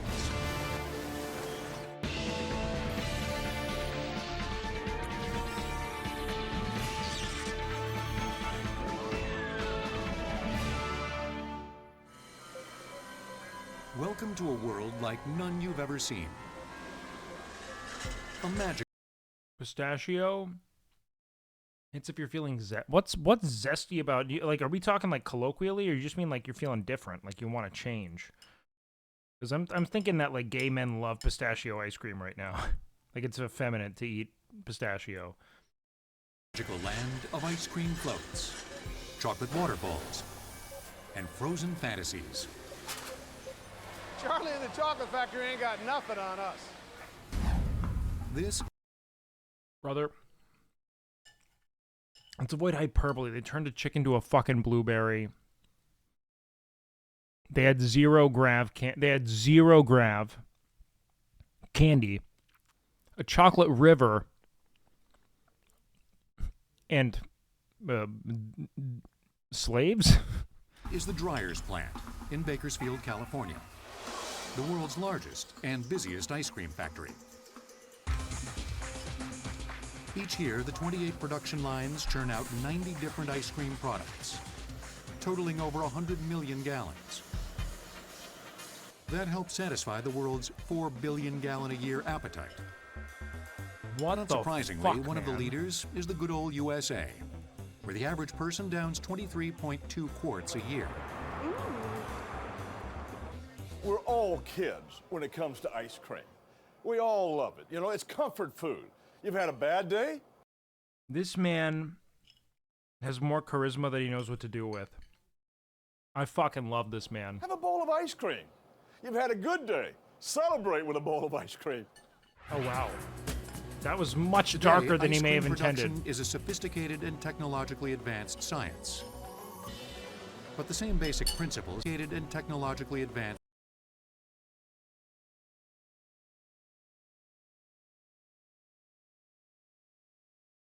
science. Okay. But the same basic principles from hundreds of years ago still apply. The way we make ice cream in the manufacturing scale is the same way that you would make ice cream at home in a hand-turned freezer. The differences are, obviously, we do it in scale in a continuous process rather than a batch process at home. The process begins with ice. God, now you're taking me through a Sarah McLachlan commercial. These are not happy cows, man. Ice cream's most important ingredient, milk. The total liquid supply of this facility is about 500,000 gallons.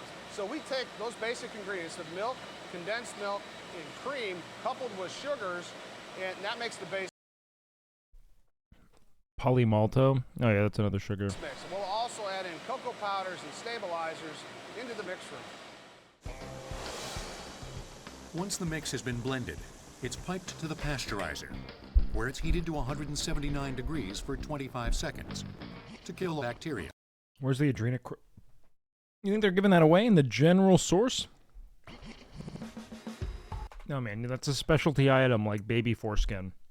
Then it's homogenized, forced through tiny valves at a pressure of To your mother on me. 4,000 pounds per square inch.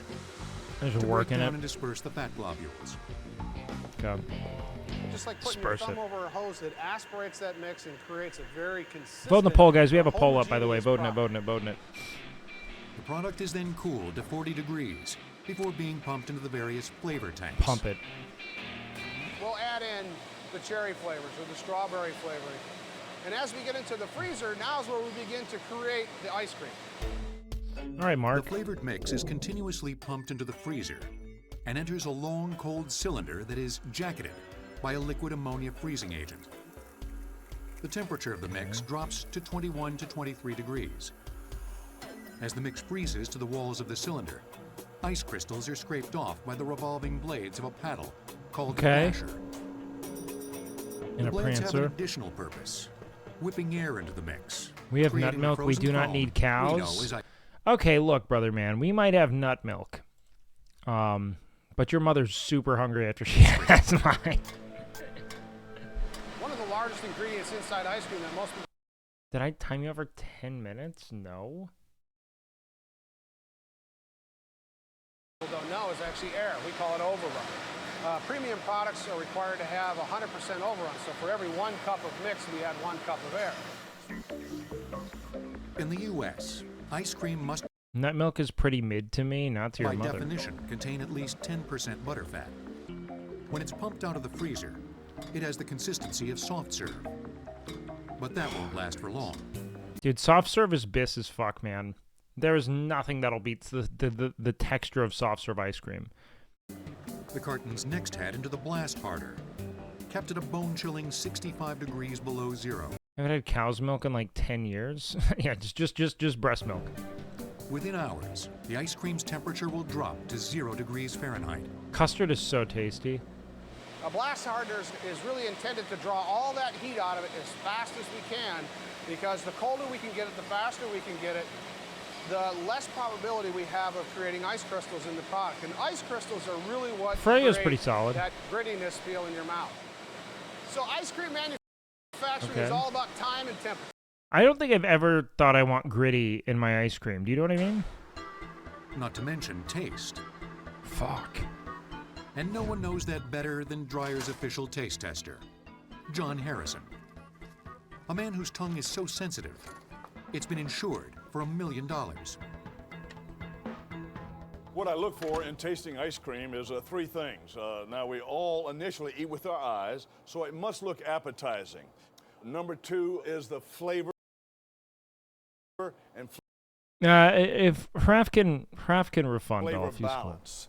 And thirdly is Make sure if you're gonna beach mouse spam, don't do it for when I get back. Either do it in the middle of something when it's very funny, or pay money to beach mouse in the middle of the it. body and texture. TTS beach mouse while I'm streaming is Its annoying. premium label, in terms of taste and presentation. Dude, Neapolitan is so good. Honestly, fucking great. You get all 3 flavors synergize well. I don't like in no universe would I not want that. Sort of like a wine taster. I start with the white wines of ice cream, vanilla, get everything. French vanilla, vanilla bean, double vanilla, and I work my way up to the heavy Bordeaux of ice cream, such as a black walnut, John. mint chocolate chip. When tasting ice cream, John uses a gold-plated spoon that doesn't leave an aftertaste. Pure vanilla.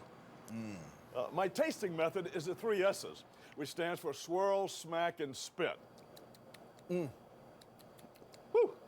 That's good. God damn, his bow tie. It just makes him look like... Look at his fucking big-ass sausage fingers. This dude was bred on nothing but milk. Sugars and cream. You don't Look at this, like, little... He's such a little dandy. have to Look at him. swallow to He's dandy-maxing so hard right now. taste. We swallow to get nutrition. You get the cream, the cookies, vanilla, sweetness. As you can see, I've been swallowing more than I should.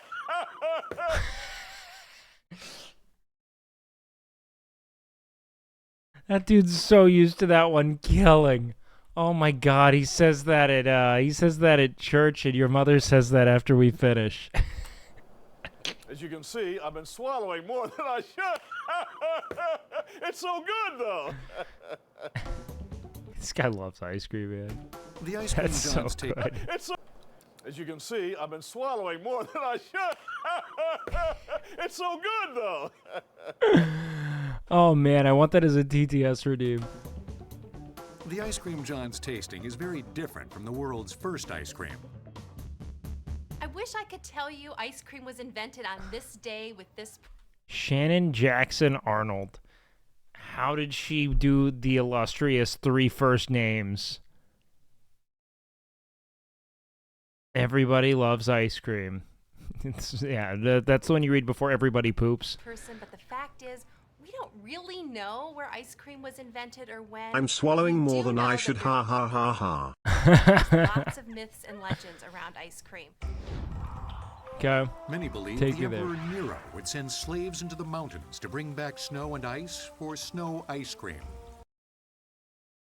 How was Nero having him store that? Made with wine, fruit, and honey. Another legend has Marco Polo returning from China. Okay, with that's a recipe snow for cone. a sherbet-like dessert.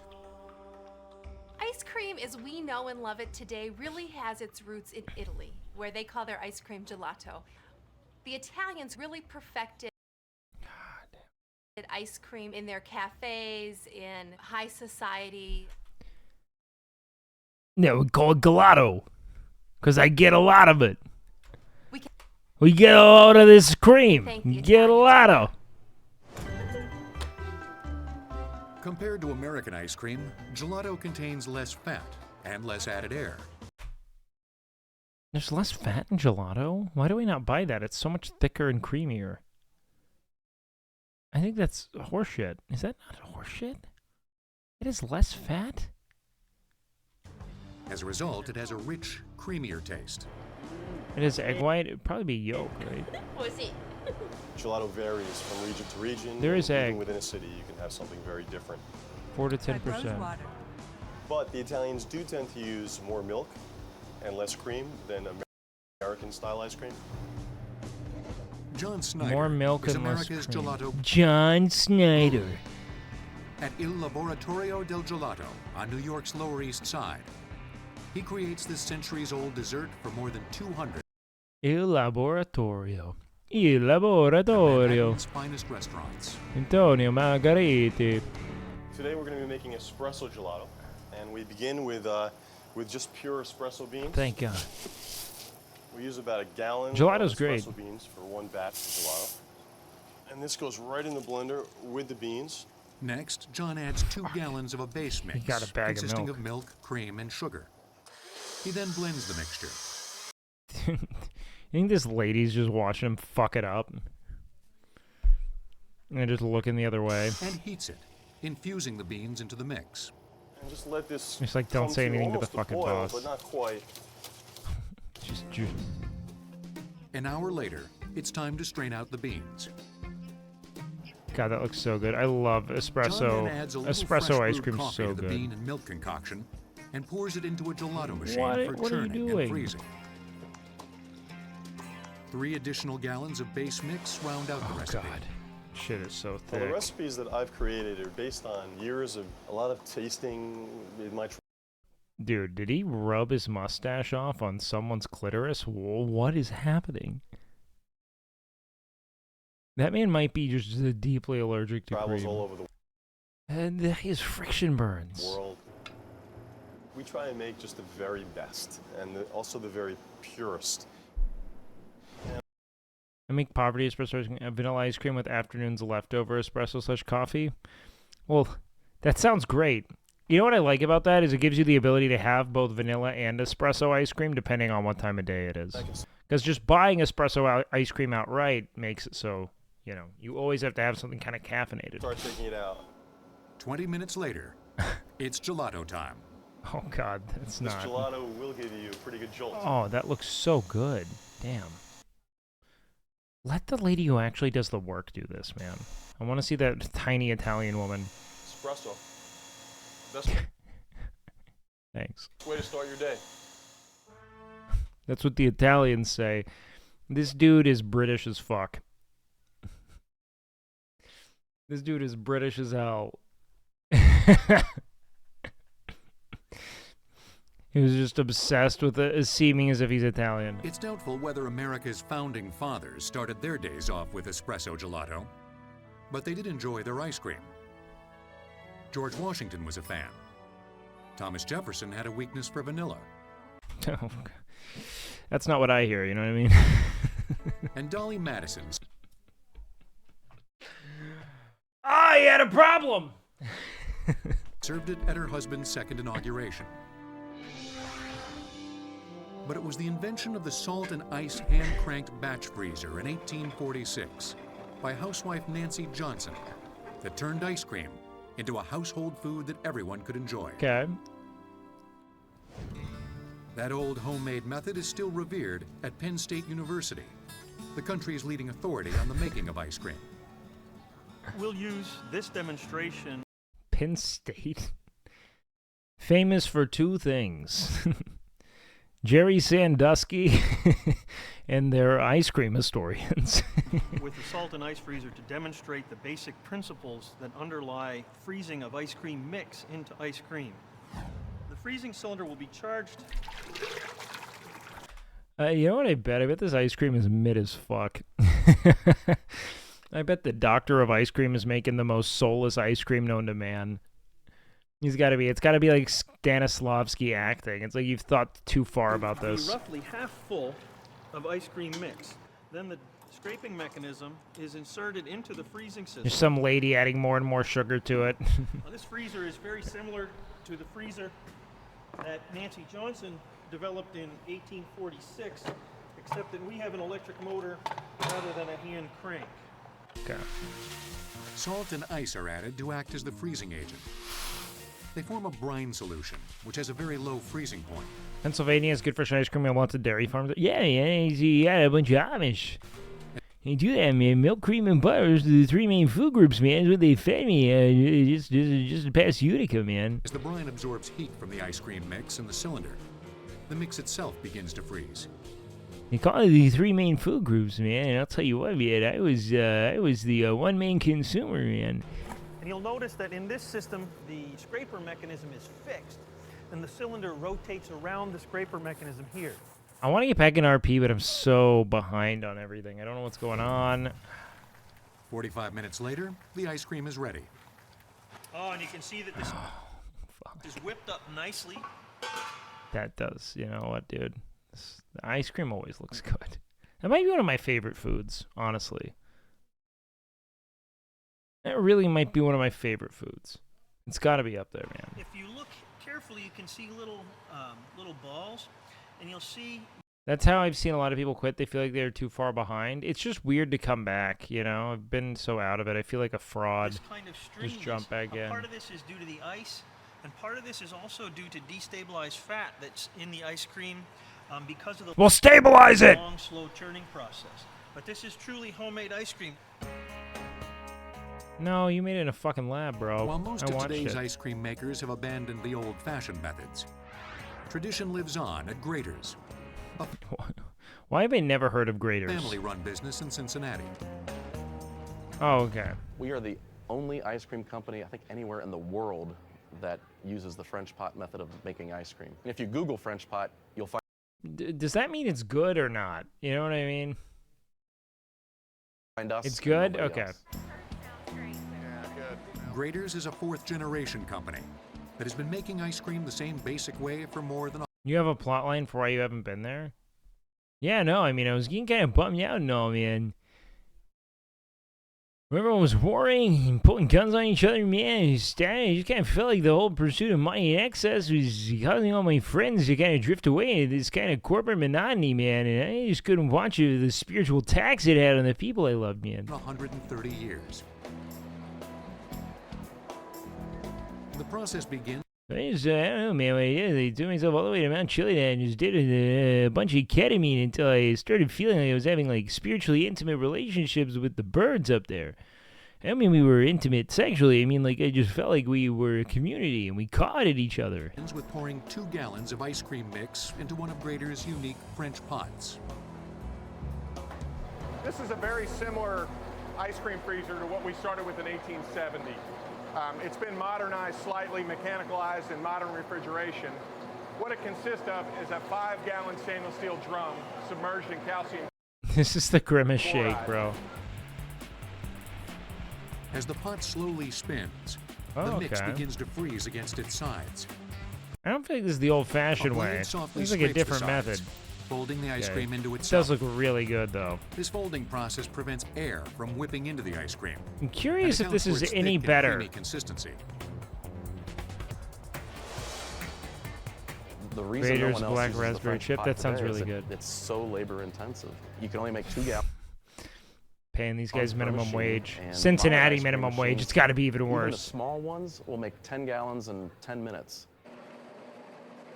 After Wait, what was 15 that? Ones will only make 2 gallons per machine. It uses the French pot today as it's so labor intensive. You can only make 2 gallons per machine, and modern ice cream machines, even the small ones, will make 10 gallons in 10 minutes.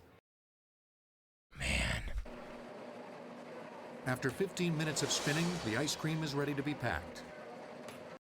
Yo, the person who lives in Cincy, is this something that you would like?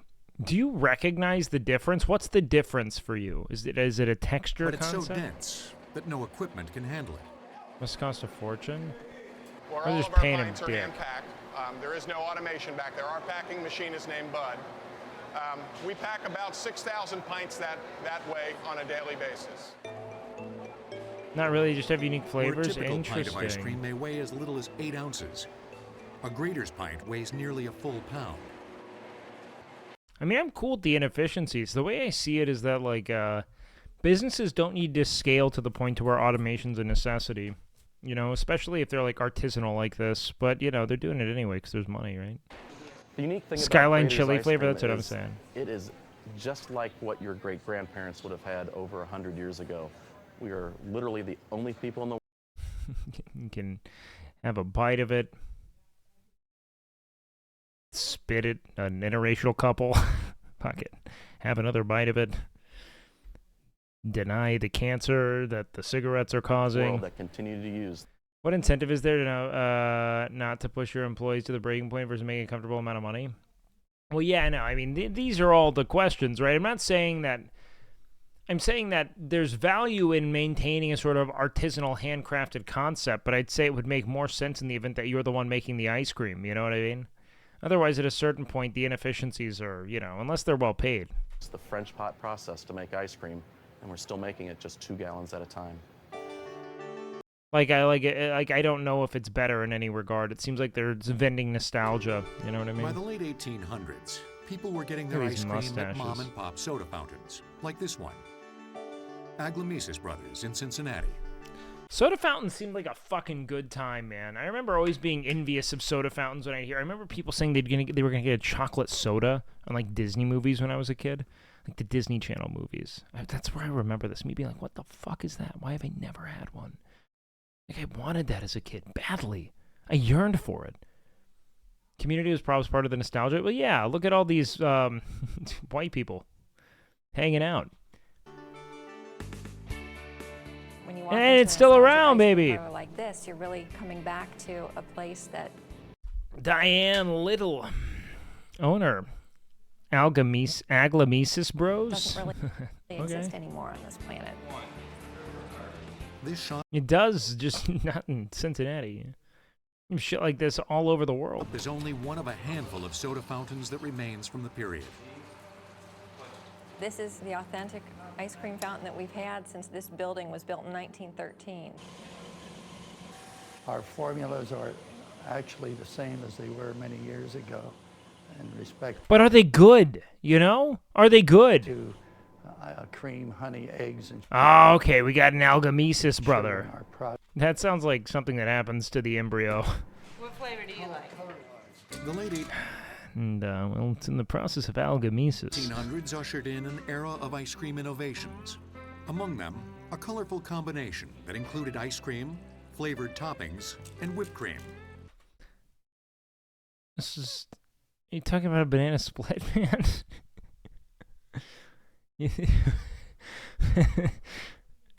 The ice cream sundae. Okay. Does look good.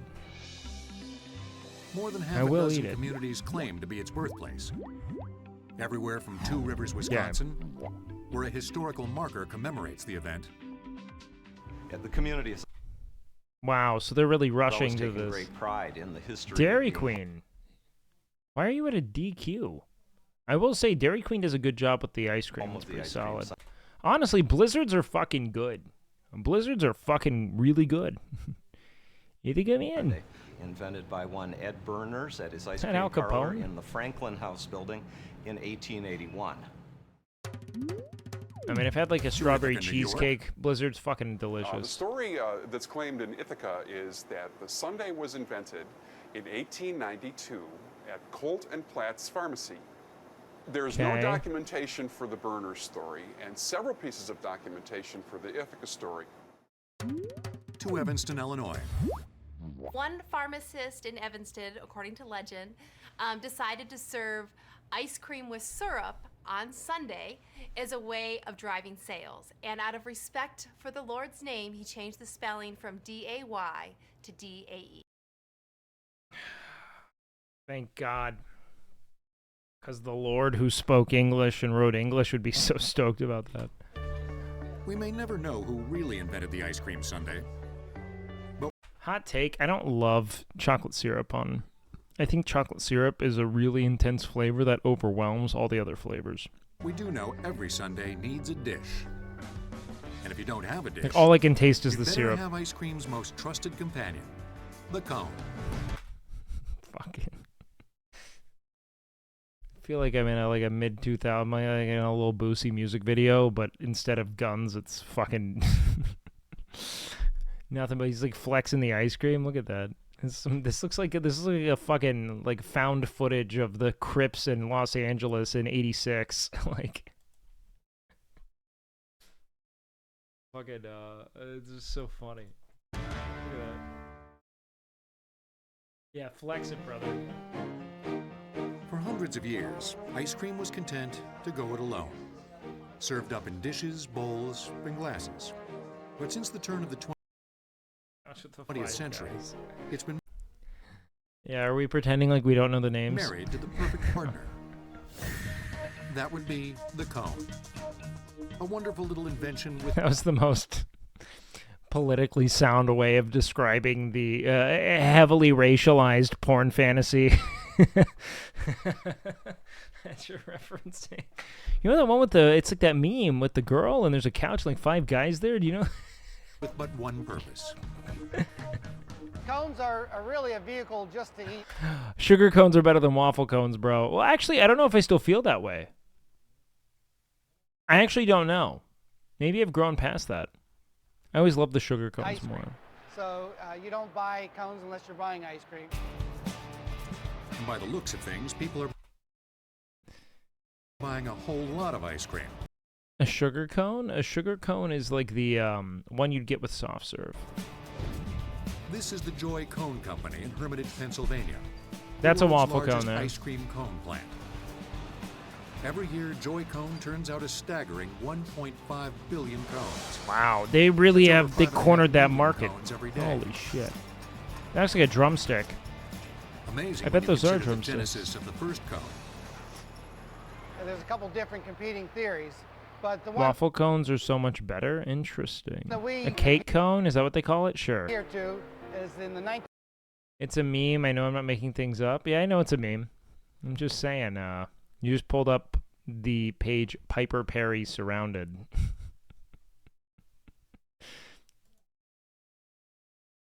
I just think there's more awareness there than we were letting on. 1904 World's Fair was in St. Louis, and there was 2 vendors. Wait, what is a cake cone? Maybe I'm missing the... Oh, yeah, no, this is the cone I mean right here. What's a sugar cone, then? Oh, yeah, no. Whatever this wafer one is, that's what I'm into. This shit here. That's great.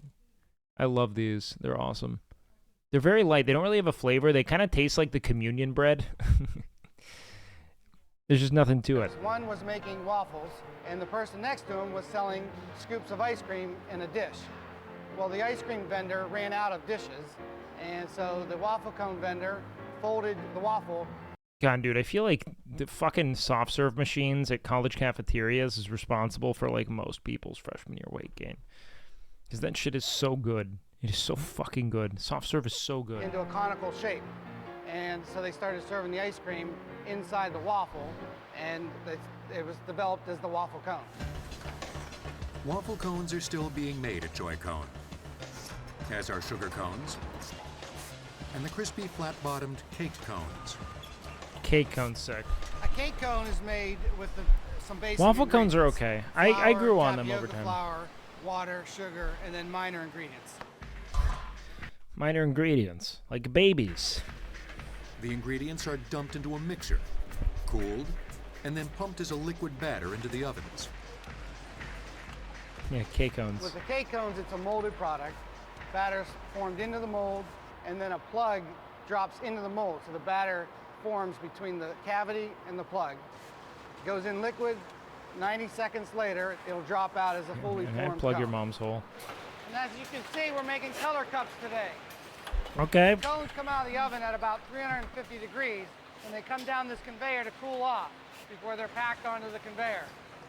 This oven is going to generate over 120,000 cones in a single day, and the whole line. I wonder if they're passionate about the 700,000 cones. cones in one day. Because it kind of like, you can't really, who's going to be stoked that you like, I feel like with some businesses, you have to think like, okay, well, what can I take from here as like a little gift to my friends and family? Is WoW dead? No, man. WoW's coming back probably for SOD Season 2. I don't know, though, man. Like, I'm not crazy stoked about Phase 2 of SOD. I'm sure it'll be fun and all, but unless a lot of my friends are playing, I might just have to sit it out. I don't know. We'll see. Quality control is never a problem at Joy-Con, with CEO Joe George working the... Like, I'll probably still play it in my off time, but WoW's one of those things that I'll never stop it unless I'm kind of forced to. You know what I mean? The runes look cool. It kind of continued on the same thread I suspected, which is that they're just going to bloat the game with abilities from past expansions. Some of them were passives, though, which I liked. The floor. You want it to be well baked without being burnt in any spot. Joy George hasn't been here in a wait, Joy You want it George? to be well baked Or Joe George? I was like, Boy George? without being burnt in any spot. Yeah, but once I stopped playing WoW, I wonder what I was doing every time. But I become helplessly addicted to it the second I start playing it for any amount of time. All I do is miss it, and I want to go back. Like, I think about it all day. But then it's like, if I take, like, 2 weeks, it's like a legitimate addiction, where I'm like, what the fuck was I doing? And the thought of getting back into it's exhausting. You know what I mean? And you want it to be soft. Joe, you're fucking dropping it all over the other cones. The shit's just coming off your fucking fingers onto the product you're going to go ship. In texture. It's also, I don't think it's a turtleneck. Without being too weak. And it's got to taste good. And this one passes the test. Unlike the molded cake cones, sugar cones and waffle cones are rolled products, baked flat in the oven. Once they're warm and malleable, they're dropped upon a spinner that forms the actual cone shape. Wow. This automation process is fascinating. This is our sugar cone machine, which produces 10,000 cones an hour, or 240,000 cones a day. When we make all these cones, we want to make sure it's excellent taste.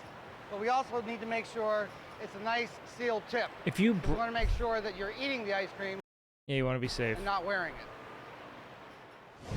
Now you try it.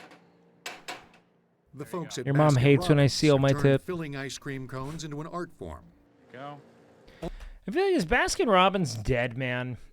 Do people still go there? Like, I feel like the ice cream destination as a whole is dead. Like, who goes out for ice cream? No, you eat like a pint of it alone at home, in a depressive state. All workers are trained in the proper technique for making the perfect 4-ounce scoop. Not too bad. One of our Baskin-Robbins franchisees, Mitch Cohn from New York, holds the Guinness Book of World Record for the most scoops successful. One's opening in my town. No, I feel like there's small things. I think ass dethroned ice cream. We're all eating ass these days. No, I feel like, wait, his name was Mitch Cohn? Wait, what? An art form. Go. All workers are trained in the proper technique for making the perfect... This man looks so much like Denzel Washington. At this angle. Am I going crazy?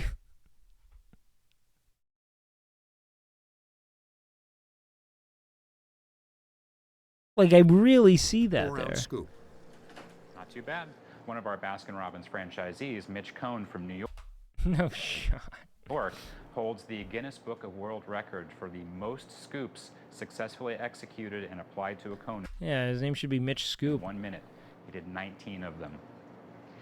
Now we're going to make the perfect scoop using the Baskin-Robbins custom ice cream scoop. Okay, well, what's so custom about it, man? Well, what's the secret you're hiding from us, brother? I feel like local ice cream shops go hard in Austin, but I haven't seen like a Baskin-Robbins since I was a kid. There was TCBY everywhere for a while, and I think that entire business imploded. I don't see them anywhere. They used to be so omnipresent, man. Want to get in there, get a big chunk, get the ice cream to roll around inside the scoop, make a second pass at it to tighten Is it like it up. Heated? Bring it back, apply it Cold firmly, Stone? I see Ben and Jerry's on cone, occasion. and there you go. But in Austin, it's all Amy's ice cream. Amy's is everywhere. Perfect ice cream scoop. Amy's is a lot like Cold Stone, where they beat the shit out of the ice cream and toss ingredients into it. And how many licks does it take to put away a scoop of ice cream? Why are you showing me this? Who better to ask than John What was the seductive-ass random woman eating ice cream in the streets of New York? Harrison, Why are we... the man with $1 million tongue? Let's go back. Man, did your mother report that? A typical cone, one scoop. Look at Man, this guy, if he eats pussy with half the enthusiasm he eats this ice cream, he's got a happy wife. 4 fluid ounces. It takes about 50 licks to polish off that scoop of ice. Yeah, but for him, it just takes one. We decided to put that number to the test. He kind of sounds like an announcer at all times, and, I don't know what it all tastes like, but I know that I know what your mother tastes like. Ha ha ha ha ha! Oh, no, he kind of goes like, ha ha ha ha!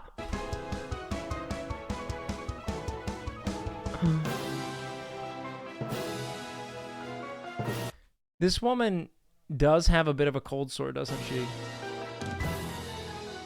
Bad day to be a mouth model. I would have jerked off to this video in the 7th grade, 100%. 100%. I would have found this on YouTube and fucking sent it. No doubt in my mind. 13-year-old Wake would have absolutely brutalized his genitalia to this. This lucky lady needed 100 licks and a half dozen bites. But ice cream consumption can have its headaches. Literally. At Penn State University, Wait, we learned about... Is this the freshman? About the most common. Oh, that looked like the remember the freshman meme? Wasn't he in a Penn State hoodie like this? The dreaded brain freeze. After the ice cream is taken in and comes in contact with the upper palate of the mouth, it constricts these blood vessels, and it restricts the flow of blood. A few seconds later, the palate is you know what? Ice cream never really gives me brain freezes, man. warmed, and these blood vessels dilate, and the blood returns to normal. At this point, the blood rush back to the palate is rather significant, and the nerve endings in the upper roof of the mouth sense this as pain. So it's not the ingestion of the cold ice cream. It's actually the return of the warmth after the ice cream is swallowed. Yeah, it kind of feels like, has anyone ever, that makes some sense, because has anyone ever, like, gone out in, like, a freezing weather until their hands were almost numb, you know? And then when it starts to warm back up, it almost hurts how good it feels. It's like a weird, like pain is pulsing through your, like, feet. It happened to me a lot. And this pain then is transferred to the forehead as a very severe but brief headache. It's like taking a picture. And the cure for the freeze? Synapses are firing taking there. Smaller portions. A very severe. It's neurons firing when I see a mouth. But brief headache. And the cure for the freeze? I would recommend taking smaller portions. Thank you so much. Yo, Aline, thank you so much. Pain pulsing is pretty similar to what your mother said last night. Or licking smaller portions of ice Oh cream man, off she the didn't cone, say anything. This guy's actually giving us a Penn State Food Science Department expert analysis of how to avoid brain freezes. Portions, This is so funny. At a time, or licking small. What's your take on ice cream biters? I do it when I'm in a hurry. If I really am hungry, I've like, I mean, I'm not like biting it, but I'm like getting as much of it off as I can. You know what I mean? Like I would an ice cream sandwich or something. Or You know? portions of ice cream off the cone or eating it from the dish. But you knew God that, didn't you? damn. Of Some of these course, people the are just cone working isn't this the shit. only way to eat ice cream with one hand. The ice cream bar. Look at that. Look at the fucking. Only way to eat ice cream with Look at how pristine this is, man. The fucking. First of all, man. The ice cream bar Absolute fucking giga fingers. was invented Did the Home Depot have? Yeah, we went to Home Depot last night. Or, you know, with Canute in and the everything. Yeah. 1920s when a young boy He just didn't came stream it. into a confectioner's shop in Iowa by the name of Christian Nelson. And the boy only had a nickel, and he couldn't decide between buying ice cream and buying chocolate. And he wanted to have both. And that got Christian Nelson to thinking, how could I put these two things together to satisfy Okay. his customer? And what he Probably some made up story. Probably some made up story there. I bet this dude's wife was like fucking doing this in the back room. I was thinking, how could I make this kid's day? he invented became the Eskimo pie as we know it. Today, the Eskimo pie and its offshoot, the Eskimo pie Crunch Bar, The Eskimo pie. What the fuck is an born Eskimo at the pie? Dryers plant in Bakersfield. Looks like a So crunch this is what bar. we call a molded product. And the mold is essentially just like you'd make an ice cube at home, where you put water into an ice cube tray, only we do it in a much larger scale. Okay.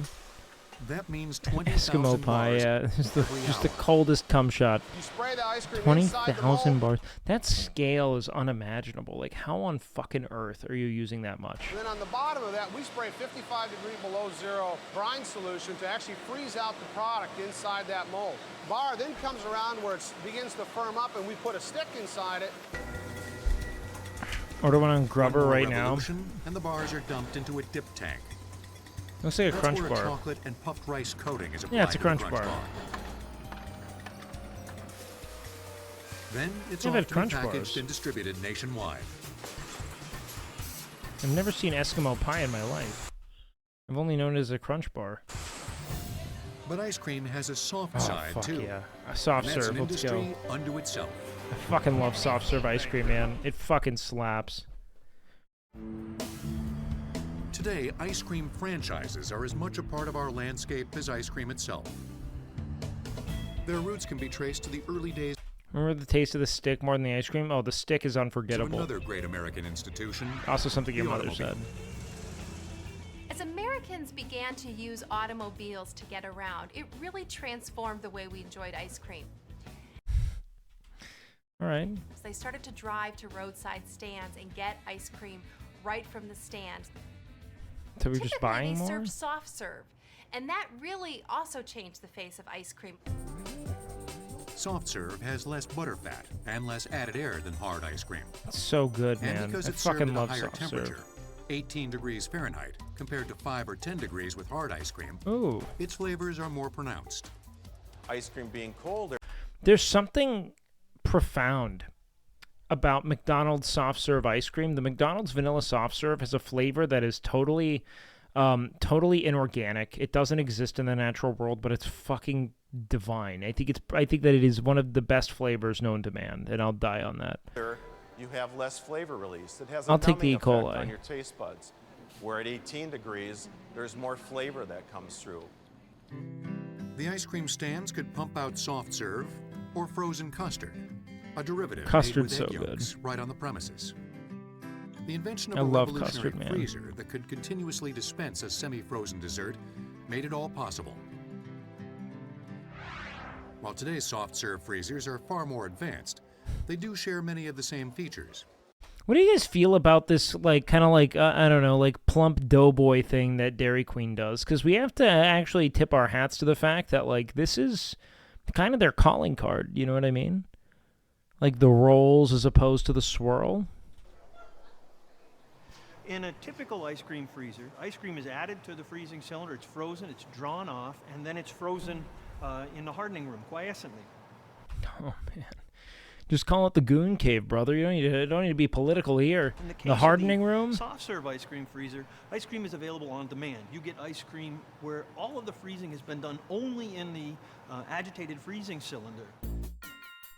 The design of a key part of the soft serve freezer, the dasher, is also unique.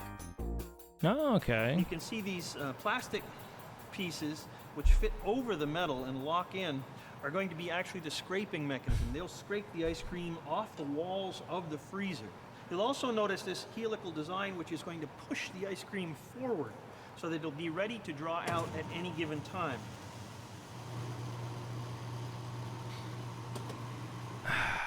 But the thing is that vanilla soft serve is so much better than chocolate soft serve.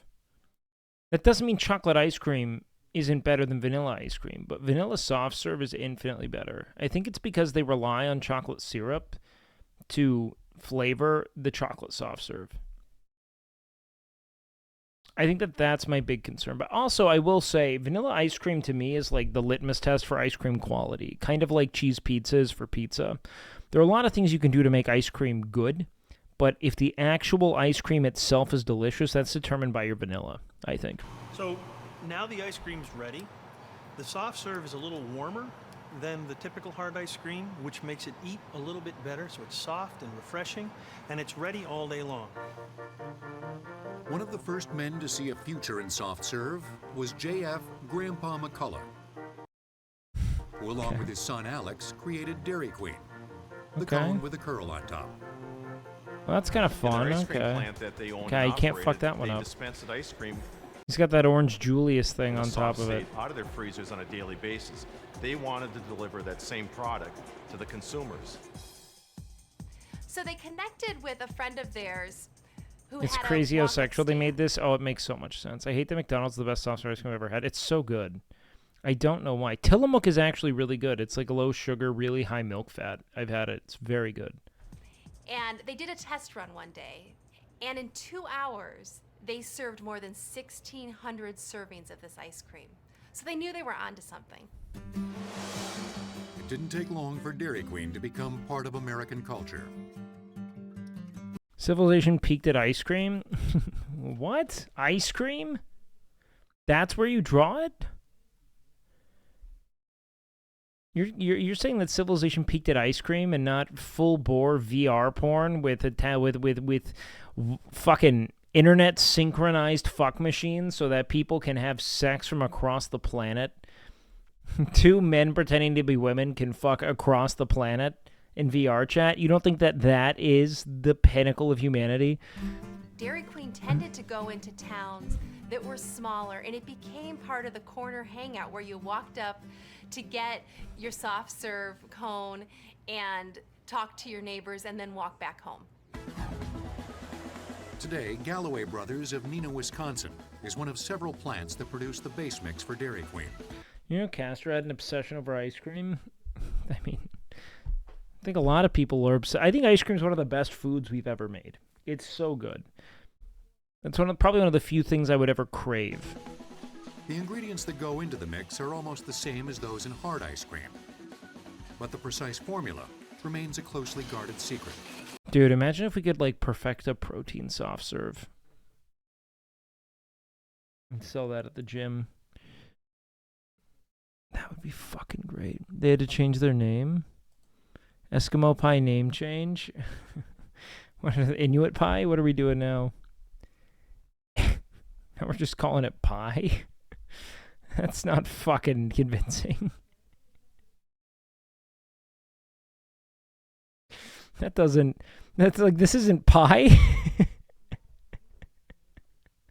What are we doing, man? That's not pie at all. Why wouldn't you call it, I don't know, like a snow pie or something? You know, like, why would you just take... They're like, oh, so we can't have Eskimo anymore? Fuck it. It's a pie. Just going by pie? Saying it was committed to being part of the solution on racial equality and that it recognized the Eskimo term is derogatory. The Nestle-owned company joined the other brands in overhauling their brands and logos with racist roots, including Aunt Jemima and Cream of Wheat. Wait, Cream of Wheat has racist origin? Oh, there is a black man on it. I get Cream of... Oh, okay. Fucking Jesus.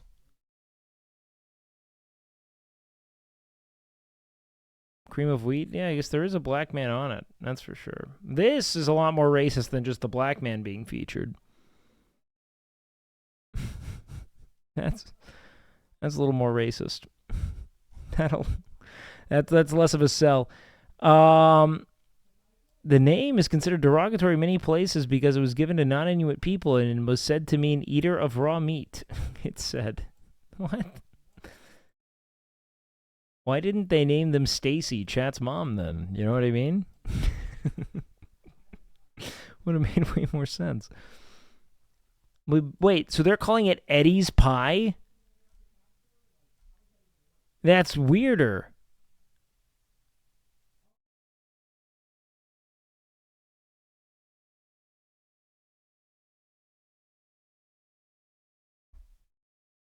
I don't want to have Eddie's Pie. Why did you just call it like a snow pie, man? A mountain pie. Anything.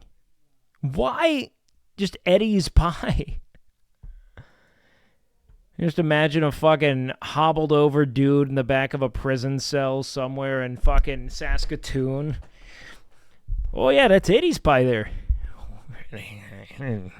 Yeah. For Dairy Queen, they have a formula that It is hardening room. So Is the word Eskimo really that bad? I don't think it's bad. I think it's just kind of like a unconsensual nomenclature not arrived at by the people it describes. You know what I mean? And it has, I think, kind of like an undertone of like probably like calling. I think it would sound. It seems like it's similar to calling like a Native American a savage. You know what I mean? Because it describes something that people would see as, let's say, like uncivilized. so much sugar, so much butterfat, so much milk. I don't think it's like Indian though, because Indian is just incorrect, but the concept of like the savage sounds more of what the issue is, because Eskimo translates to eaters of raw meat, which I think is what they're trying to move away from. I didn't even know that's what it meant, but you know, there's still principle to it, right? The milk is trucked in daily from local dairies, stored in one of several silos, and then piped into a blending tank. This is where we blend all of the ingredients that go into Dairy Queen. Someone said brownies might be the ultimate dessert. I've been thinking about this for a while now. Brownies are very good, but I occasionally just don't want chocolate. I really do believe that ice cream is as good as it gets because of the variability. A brownie can only ever be a brownie. You know what I mean? There are different kinds of brownies. Yeah, they are pretty thick, but I wouldn't put it up there, man. Crepe? A crepe is okay, but I think a crepe describes just kind of like a thin kind of flour pancake. I wouldn't. It's kind of just whatever I'm craving, but if I could only have one like sweet thing for the rest of my life, with all of the breadth of flavor attached to it, I'd probably go with an ice cream. I'd probably go with ice cream, or maybe ice cream cake. I don't know.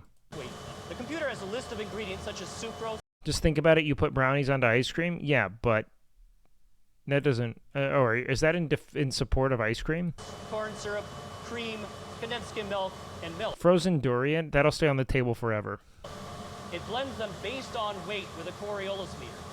The dry ingredients are added up here. Damn, needed the small dick meta for reasons? No, it's not small dick meta, okay? It is the all-efficient Swiss pocket dick meta, okay? It can fit anywhere with ease. That makes you the ultimate progenitor, you know? You are proliferating your species. That's the premise, okay? You're not going to be Shaquille O'Neal on a fucking economy class airline, you know what I mean? This basically You fit comfortably everywhere. You get the job great done. big wearing blender. We put the sucrose and corn syrup in here, then add the dry ingredients, such as stabilizers and flavoring. Okay. That After did the not mix look is good. blended, it's pumped into a ballast tank. Heated, pasteurized, homogenized, and then cooled. It's crazy how many sweets I used to eat growing up, man. We'd go to this chain called Fresh Choice. It was like a big salad and pasta bar. And they had this, what remember we'd get this all the time, man. They had this soft serve machine. You could throw a brownie at the bottom because that's what a big brownie tray. It's fucking delicious. Behind Used me to is the fucking final crush that operation of shit. the Dairy Queen manufacturing process. This is our packaging operation. Each machine can fill a 6-gallon bag in about 5 seconds. Fuck. That's enough to make about 4,000 cones Man, that's the post-goon. in 1 minute. Dairy Queen is the world's largest soft serve franchise, with over 57 Fresh choice, yeah, in man. North America It's super alone. good. But since the 1970s, What are you doing? Why are you soft-serve riveting? scene has become a bit more crowded. What's happening? Thanks to frozen yogurt. Okay, TCBY was solid. Frozen yogurt really I feel. Did this chain just eat shit? Did it die? started out as frozen yogurt, which was a very acid, highly flavored product, and that didn't sell very well. Yeah, it became ice cream with some probiotic, didn't It it? was a little Yeah. bitter, and it wasn't as sweet as ice cream consumers were used to having. It wasn't until the early 80s that a couple companies started playing around with the yogurt levels and going for a lower acid profile. This is textbook. The whole thing called the country's best yogurt. It's just ice cream with a little bit of And probiotic. all of a sudden it reached a great deal of consumer acceptance. And that's when TCBY really started up in 1981. And just how did I feel like TCBY was always about the toppings, man. I'd load that shit up. That was the real triumph. Like I just putting all the fucking like cookie dough and shit on it, you know. did frozen yogurt makers like TCBY succeed? By Reese's making their Pieces, product taste M&Ms. M&Ms and ice cream's kind of shit though, because it turns into rainbow ice cream and the chocolate's very less hard. like yogurt and more like ice cream. Same with gummy bears, man. Anytime you get a gummy bear and yogurt, it would just be so fucking tough, you know. It all It would begins freeze with a into mix. this fucking Produced turgid at Scott brick. Brothers Dairy in Chino, California. Why do they have one like fucking 3D looking guy? This guy looks like a bad CG. Isn't this also? Am I the only one seeing this? Oreo is the only acceptable option. Yeah, man. I think that honestly, man, I would take an Oreo McFlurry up against almost any dessert in the world. I think it's so good. I don't know why. I think it's so fucking good. They ruined the can. What did they do with Butterfingers? I remember them being great. What distinguishes us, I like Reese's as a candy, but I don't necessarily want it in ice cream. of course, is Cookies and cream is one of the best ice cream flavors for a reason, man. It just synergizes so well. It's like just chocolatey enough to where you scratch that itch, but it's still mostly kind of like a tried and true vanilla ice cream experience. I think it's great. the fact that we add a significant amount of yogurt. There was That a yogurt bubblegum is made in McFlurry? What these the tanks fuck? Right here. They're called our culture tanks. We actually cultured about 106 to Best Wendy's Blizzard? Well, that doesn't exist. 107. DQ Blizzards are a shit show, though, because growing up, I used to just go for the most chocolatey thing I could, and they had like a brownie batter Blizzard that I always wanted in theory, but then I'd eat it, and it was so rich and sweet, I had to drop it. You know what I mean? Also, hot take, man, Frosties aren't that good. I think they taste like chocolate syrup. And I'm okay with that. It's just too chocolate syrupy. I don't love the taste of chocolate syrup, though. So that's on me. My favorite... So I think the Blizzard I kept going back to was like a strawberry or raspberry cheesecake Blizzard. I thought it was a really solid flavor because I love cheesecake. And it was still like... Honestly, I think vanilla ice cream is very refreshing, and I like returning to it. I mean, like Rocky Road's great, Cookies and Cream's great. Those were probably my two that I'd diverge into. Also, coffee ice cream. I'm a big fan of coffee ice cream. degrees Fahrenheit to help the cultures grow a little bit faster. It takes 7.5 hours to prepare the yogurt cultures. Damn. Flavors are added. Then it's all combined to prepare the yogurt cultures. And flavors are added. There's just no touching what that fucking viscous fluid Then is. it's all combined with a base mix and packaged. And some stuff happens. The levels of live active cultures in our yogurt are very high. Yeah, no, when I talk about, like, the best flavor, though, it's what I can get routinely. Because, like, dude, they've got an awesome, like, pumpkin pie Blizzard. Honestly, Blizzards are great and very true to taste. I think they have awesome R&D at Dairy Queen because they all fuck. 25 million per gram is right where those good yogurts that are proclaiming live active cultures are. I think that's the big surprise. My God, that's really Mint chocolate chip's really good. yogurt. Big fan. In the past, there was rumors that frozen yogurt. Oh man, this is such a 2008 video. These women are so patently 2008. It's nuts. It's got to be when this was made. When did this one come out? Season 14. Let's see how it's made. 2009. Fingered it. Really wasn't yogurt. For us, It's that fucking top and bottom eyeliner, man. Studies suggest It that just looked like live middle active school to cultures me. improve- That's on malts. I don't know if I've ever really had a proper malt. I think that I've had like a malted milkshake before, but it's a pretty niche item. I'm a big fan of okay, this is my take. I think that Whoppers are some of the most underrated Halloween candy, and we have to reckon with that at some point. improve immunity and digestion. There are other health benefits as well. Do you remember that whole Seinfeld episode where it's all about determining whether or not the zero fat frozen yogurt is actually zero fat? Because that's how I feel about this whole fucking debacle. Like they're trying to sell it like a sweet, like a health item. It's like, this is a fucking dessert, brother. This is insane. Our yogurt No is 50% fat? less calories and 80% less fat than a comparable serving of ice cream. 50% less calories is no way valid. Are they talking about serving by volume? There's no shot. It's so much sugar. They're full of shit. He means hard ice cream, not soft serve. Yup, that's what I'm talking about. And they're going by volume when they say similar serving.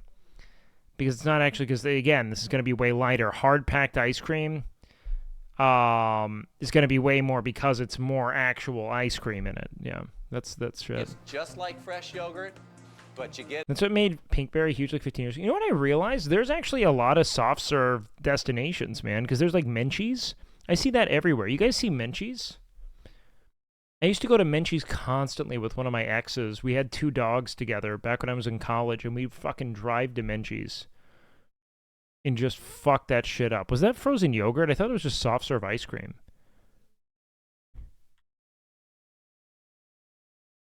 It's frozen yogurt? Dude, I used to fuck this shit up. I would roll in, and I knew the people who'd work there, and I would literally do samples until I had essentially had a full serving, because I would go routinely, like a few times a week. I used to fucking just eat shit, man. And I would roll in, and I'd get soft serve for my dogs. Just go absolutely fucking ham bone on that. Get it in a Honestly, way it's that great. You just love the taste. In recent years, Amy's ice cream is amazing, yeah. Amy's ice cream is awesome for like a good sit-down destination. They have great flavors, too. several new establishments have come full circle in frozen yogurt and are now selling Yeah, it's the breadth of toppings that a makes it tangy so tasting good. product. Among them, Pinkberry, which has attracted an almost cult-like following in New York and California. Almost I'm here cult-like. at least 4 times a week. Most of the time, more than once a day. So much so that they know my name. Yeah, let's go, Emily Wallace. Yeah. Pinkberry calls it frozen yogurt reinvented. It tastes so different than like every other frozen yogurt or ice cream. It's ridiculous. It's like a perfect Okay. blend of like sweet and sour and fruity and crunchy, like all at the same time. So it seems like they like had to open up the door for people to be down to get frozen yogurt, and then after a while, the actual yogurt fans are on board. You know what I mean? But whether you're The ice cream they serve in hell is called Dippin' Dots. No, Dippin' Dots is sick as hell, dude. Anyone who's saying that it's shit, like, what the fuck's that take, man? It's so good. I honestly, like, one of the things I hate most is that you could only get Dippin' Dots at, like, an amusement park. you're having frozen yogurt or good old-fashioned ice cream, the key is how much you eat. Have a good day. Ice cream is an excellent source of protein. It's an excellent. There is a decent amount of I mean, milk is a good deal of protein. It's really... excellent source is actually not a terrible take. It's just also so much other shit with it, but it is a pretty solid amount. I mean, right? Let's see. Let's just do like Bluebell, ice cream, nutrition. It's not terrible. I just wouldn't recommend it as a source. Yeah, I mean, dude, that's not good. It's like peanut butter. I take it back. They really do get a lot of that protein out.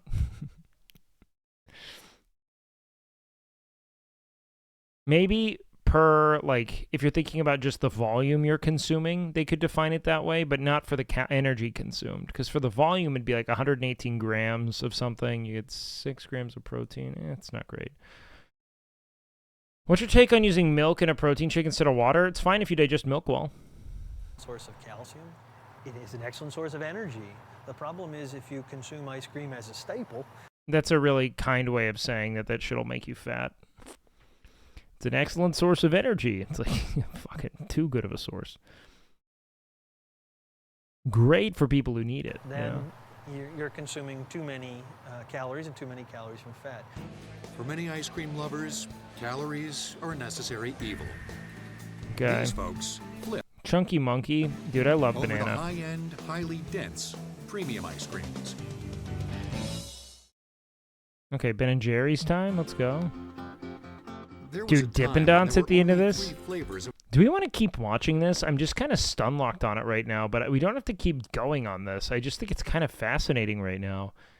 ice cream. That figure is now ballooned. I kind of forgot about how interesting how it's made is.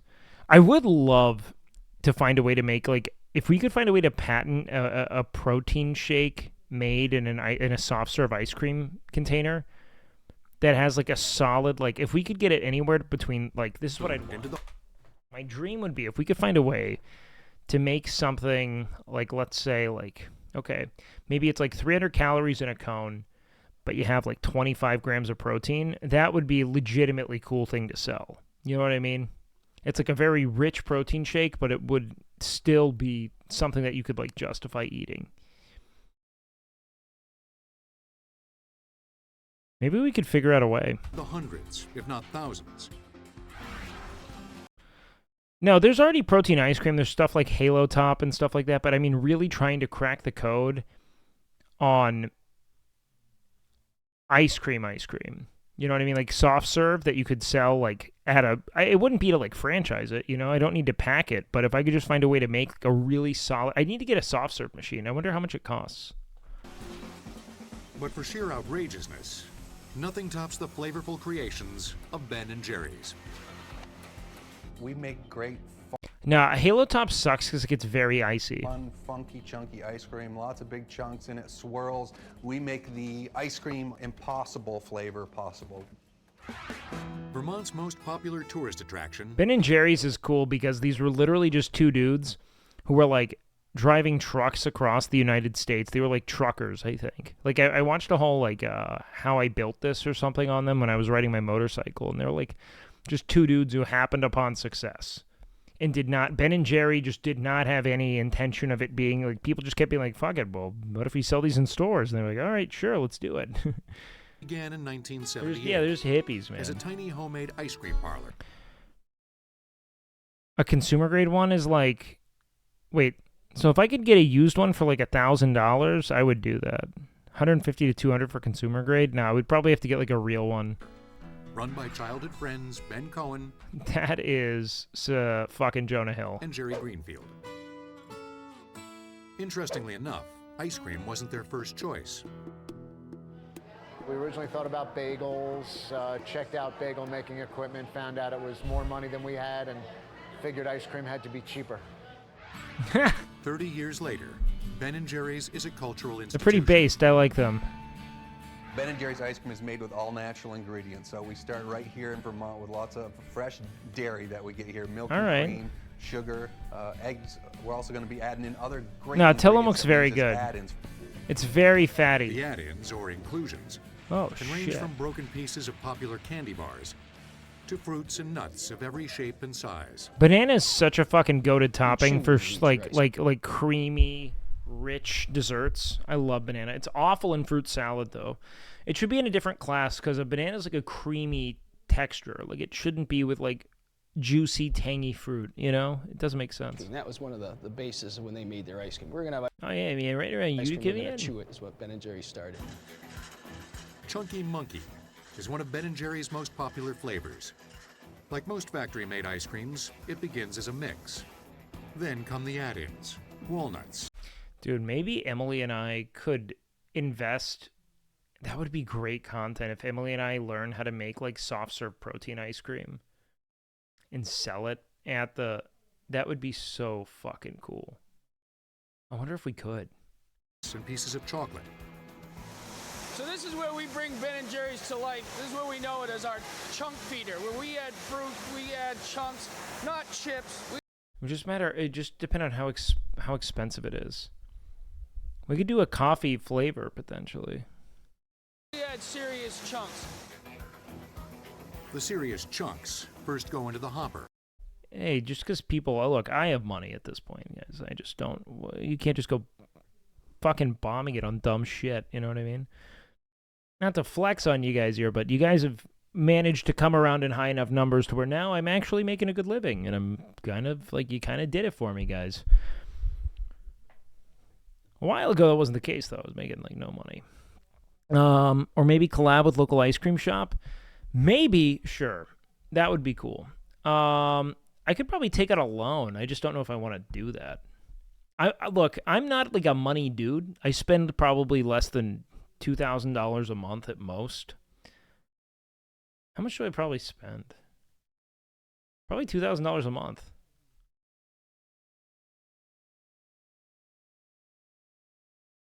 Which is why, like, even when I only had, like, 300 viewers, I was still, like, saving money. You know what I mean? A bin that can hold up to 14 gallons of ingredients, which next drop into the enrobing chamber. It's about normal, I'd say. I mean, like, I just live like I used to. I got my rent, I pay for my health insurance, that's about it. And then groceries. Chamber. No, that's like with rent included. There, a star wheel determines the amount of chunks to go into the ice cream mix by Interesting. rotating at different speeds. The ice cream That's then enters the inconsistent, but 4-foot-long interesting. blender tube, where an agitator made up of several Blast a shake and through some add-ins, freezing and you're golden. Yeah, we should see. paddles rotates and evenly distributes the chunks. Nandre, goddamn, you poor LA fool. Maybe, ooh, Nandre, how's your sweet tooth, dude? If you've got a sweet tooth, I would love to see if I could make a protein soft serve and, like, get people to come and, like, taste test it. I think that would be cool. Because the idea would be to make a protein soft serve so good it doesn't taste like protein. From there, the ice cream continues to the automatic filler. Because, like, that'd be a great gym-related content that's not super gym-related. You know what I mean? I could farm the fact that I own a gym without making a ton of chocolate. Dude, raspberry is the best. Also, can we also just acknowledge, I used to say raspberry, and I got shit on for it. Can we just acknowledge that that's how it's fucking spelled?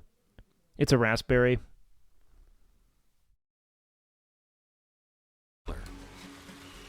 But I love raspberry, man. It is the best. It's perfectly sweet and tart. It is the best flavor.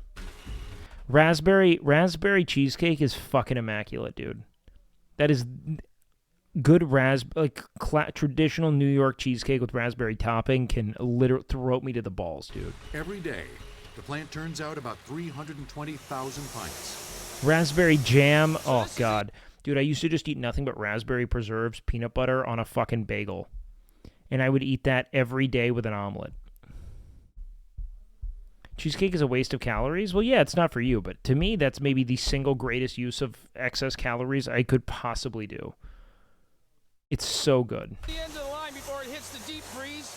This is where no one gets to see it, and it's a nice... Oh, God, I love peanut butter, man. Can I taste your organic soft serve? Yeah, man. I got you. Yo, Nandre, thank you for the Prime, baby. Bro, what are you doing, Tom?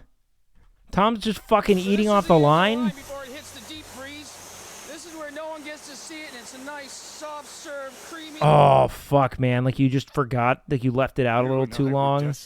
To be best friends like You had to go do a chore real quick, and you came back. It's all fucking intact. You fucking... This was not good PR for their factory, just so we're clear, man. Yo, Zetharos, thank you so much. Like, because, like, generally speaking, this would not be well received, I think. There's some good stuff. You would think in a company as wildly successful as Ben & Jerry's freezes so fucking hard, I don't buy it. But I like a good soft serve anyway. I haven't had ice cream in a while, man. Fuck. Every flavor would be a hit. Two Twisted half-baked. I loved fish food, man. Fish food was really good, so was half-baked. That's what but I was really into what I really was obsessed with as a kid was marshmallows. I'm more of a shake guy. I love shakes, man. That's why I like soft serve ice cream more. Because it's essentially a milkshake, in my opinion. Not so. We had a Too vanilla thick ice to cream with gummy slurp. worms in it. But in my opinion, a good milkshake, you probably shouldn't be able to drink through a straw. Eventually you can, but... Or you'd have to get one of those thick gauge straws, you know what I mean? It's like you're sucking a dick. But the worms would... I once made mint chocolate matzo balls. that's so vile, man. Dude, matzo's good. It goes, not only matzo balls, but, like, I would, like... Every year, I lived with, I mean... I grew up in a very Jewish neighborhood, and, like, many of my best friends were Jewish, but in college, just after college, I moved in with one of my buddies who was Jewish, and after every Passover, his mother would send him home with so much matzah, and we would eat the fuck out of it, dude. I would eat, matzah would go on everything. I don't know why, it's just like a really good saltine to me. Freeze solid, so They're it's too much huge. chew.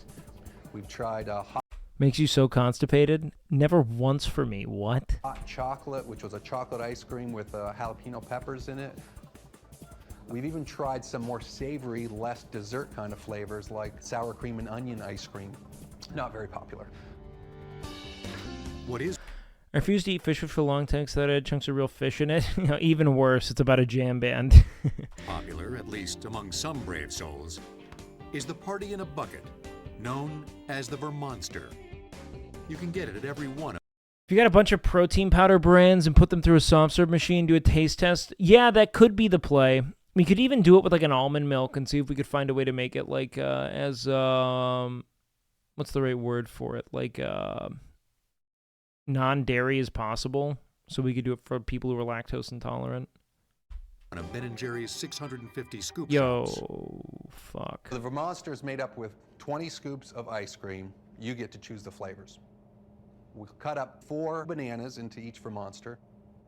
We'll scoop in Why a couple so much? handfuls of chocolate chip cookie pieces. We'll then scoop in brownies.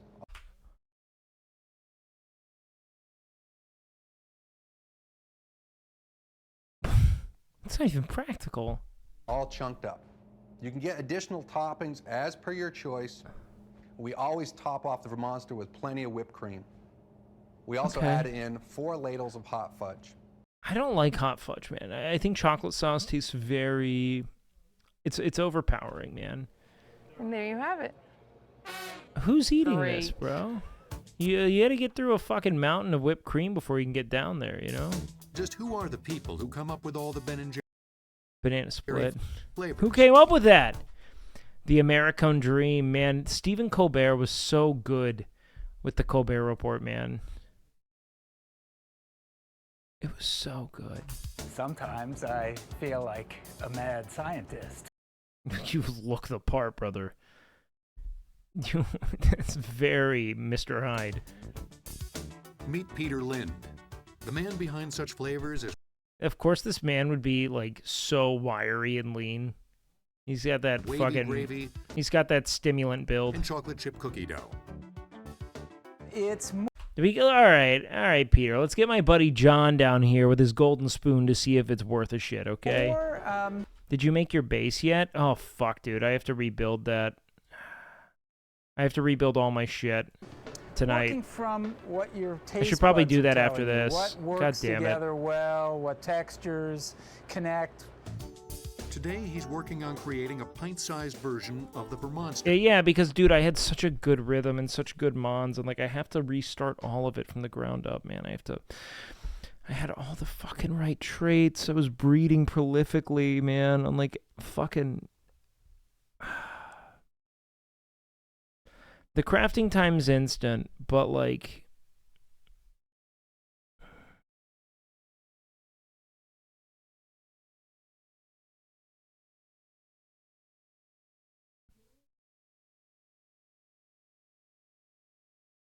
There's just so much RNG I can't recover.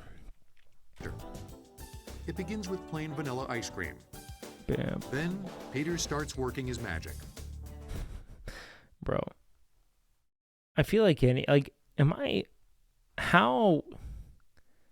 I feel like this is something we could do. We need some chips, right? We gotta have chips. We're gonna have a little cookie dough. We'll put that in there. Okay, so now Cookie what do we even have? I how feel like you're about, just eating on how company about dollar brownies? right Sure, now. all right, why not? I like brownies. And some chocolate chip cookies for a different texture. Yeah, you're just putting in all the good shit. And I guess that makes some sense. cherries in. I know. Okay. I think you just fucked on this. Cherries, wow, okay. Kind of sundae type of thing going on. Now, I will mix these up. There we go. Nice, nice. Oh, I don't know. I think we need some M&Ms. Okay, I think you're just throwing shit on the board right now, and I don't like it. I think we need some M&Ms. This guy's making more than 100K if he's like responsible Vermonster, for. which does have M&M. All right, so I'm going to Oh, he's pop making it a right Vermonster? into my pastry bag here. All it needs now is a little fudge. Then it's off to the freezer. 20 minutes later, the moment of truth. Good crunch. Just living in fucking. This dude's just living in fucking Burlington, shooting the shit. See on the fudge. Good mushiness on the banana. I could do this. This is a good. Now, I feel like you shouldn't show up high because food literally tastes different to me when I'm high. And I think that the things that I would love high wouldn't, even though they'd still be good, they wouldn't amount to what I would like. Does anyone else feel that way? Like, I literally interpret food differently when I smoke pot. It doesn't taste better. It has a totally different flavor to it. Like, totally different. Start for a mini Vermonster. You might think Ben & Jerry's has pushed ice cream to its limits. But some folks have taken things even further. Are these liquid nitrogen-created balls? Bro, Dippin' Dots. The future of ice cream? No, but they're dope. God, dude, I fucking love banana split Dippin' Dots. Is probably the best, one of the most divine things I've ever tasted. I don't care. It's so good. Ice cream can take the form of everything from a fudge-covered whale to specialty desserts that defy description. Okay. But what does the future hold for this ever-evolving treat? One company claims to already have the answer. The same way that... God, it looks like they're all committing a war crime. There's just so much, like, fog. And this, like, fucking sterile chemical plant. That a microwave oven reinvented the way that people cook their food. We've somewhat reinvented the way that people think of ice cream. It doesn't look real. My lemon ear eats sweet stuff. I like savory stuff way more. Yep, banned. Get the fuck. I'm kidding. Now, I used to be that way until I dated this chick whose family was obsessed with desserts. Every time we went out to eat, they would, like, ball out on dessert, like, get, like, 6 of them, and now I'm fucked. This is Dippin' Dots, the self-proclaimed ice cream of the future. I've Here in actually this never seen the nondescript Bluebell Paducah, Factory, Kentucky despite plant, living here my whole life. Folks are churning out a unique product. Unique because of its beaded shape, but also Dippin' because Dots. it's been frozen cryogenically using liquid nitrogen. We need to cook, Jesse. The process was the brainchild of microbiologist Kurt Jones. Really? I had been working on a project at work where we were freezing yogurt cultures, and I had developed a way to do it using liquid nitrogen, which is 320 below zero. It just made me think, I wonder if I could freeze ice cream in the same way and how it would react. Okay. Kurt soon had his answer, and the result is Dippin' Dots. It all begins with a standard pasteurized mix that is flavored with one of Dippin' Dots' 30 flavors. That's when the fun begins. Once we've completed the flavoring process... Isn't the ice cream of the future? Yeah, now it's the ice cream of the absolute present, but it's not really what we're eating. I mean, it's still in the future, you know, we'll see. Product is then... Dominic Fontana is the name of a porn star. That's not a real person. These names have not been real at all. This has been utterly fucking asinine. I don't buy any of it. Transferred to what you see behind me, a cryogenic processor. In the top of the processor, there's an instrument that allows a measured amount of mix to come into contact with liquid nitrogen, and then it freezes instantly. Mitch That Cohn? instrument at Yeah, the no top shot, of the processor bro. functions like an eyedropper, releasing the mix in tiny droplets. No, because WakeWilder's cool and, like, alliterative. You know what I mean? Dominic Fantano? That's a fucking cop. That's like the name a cop would give themselves when they are undercover as a male prostitute. The droplets hit the liquid nitrogen. They're flash frozen into beads that descend like BBs. An inclined auger releases a gallon of beads into each bag. The awesome auger? Due to this radical freezing technique, the beads contain only the tiniest ice crystals and almost no air. They're also a lot colder than regular ice cream, coming in at minus 20 degrees.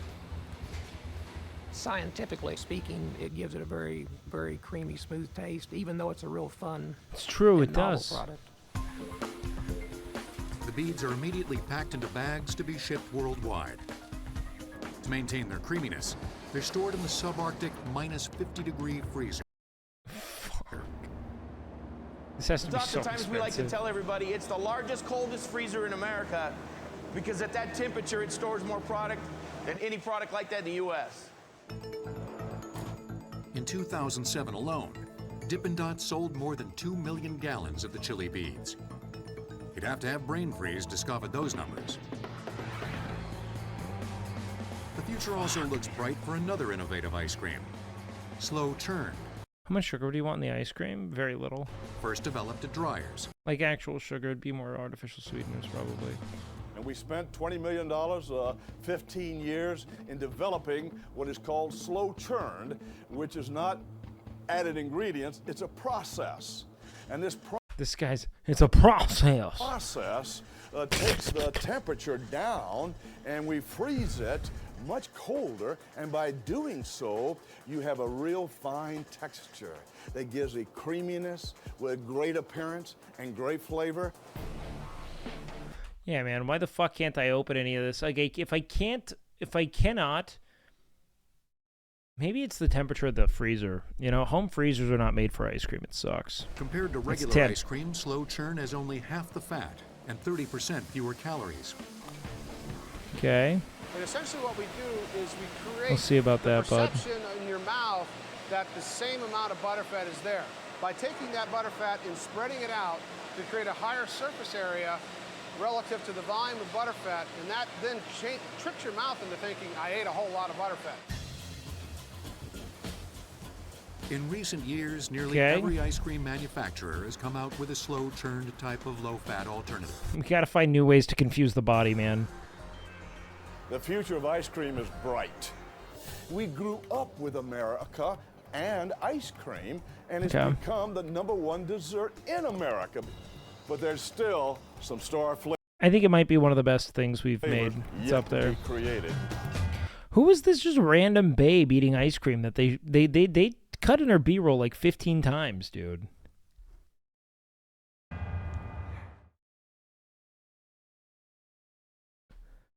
Like, I feel like I only saw this woman, man. All right, I gotta pull this. Let's see. What do I gotta pee? Pal World or more reacts. All right, we gotta run this poll. I really do have to build the Pal World back up though, or it's lost unless we are kind of giving up on Pal World. It'd be kind of one of the two. I'll be right back.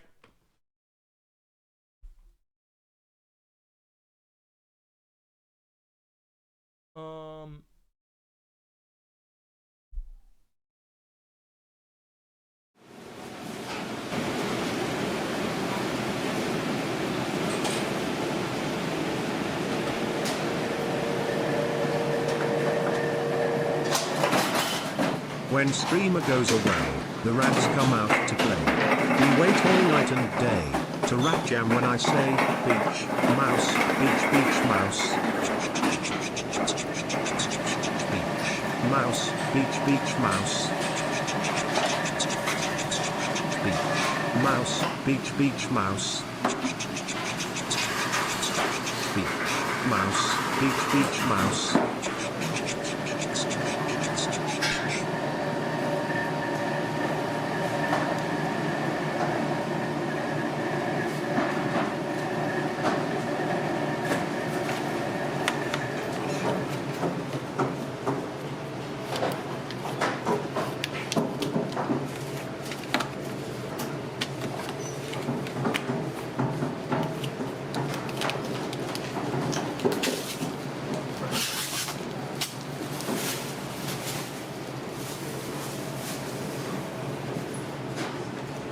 When streamer goes away, your mothers come out to play. We wait all night and day to mum jam when I say beach, moms, beach, beach, moms. Beach, moms, beach, beach, moms. Beach, moms, beach, beach, moms. Beach, moms, beach, beach, moms.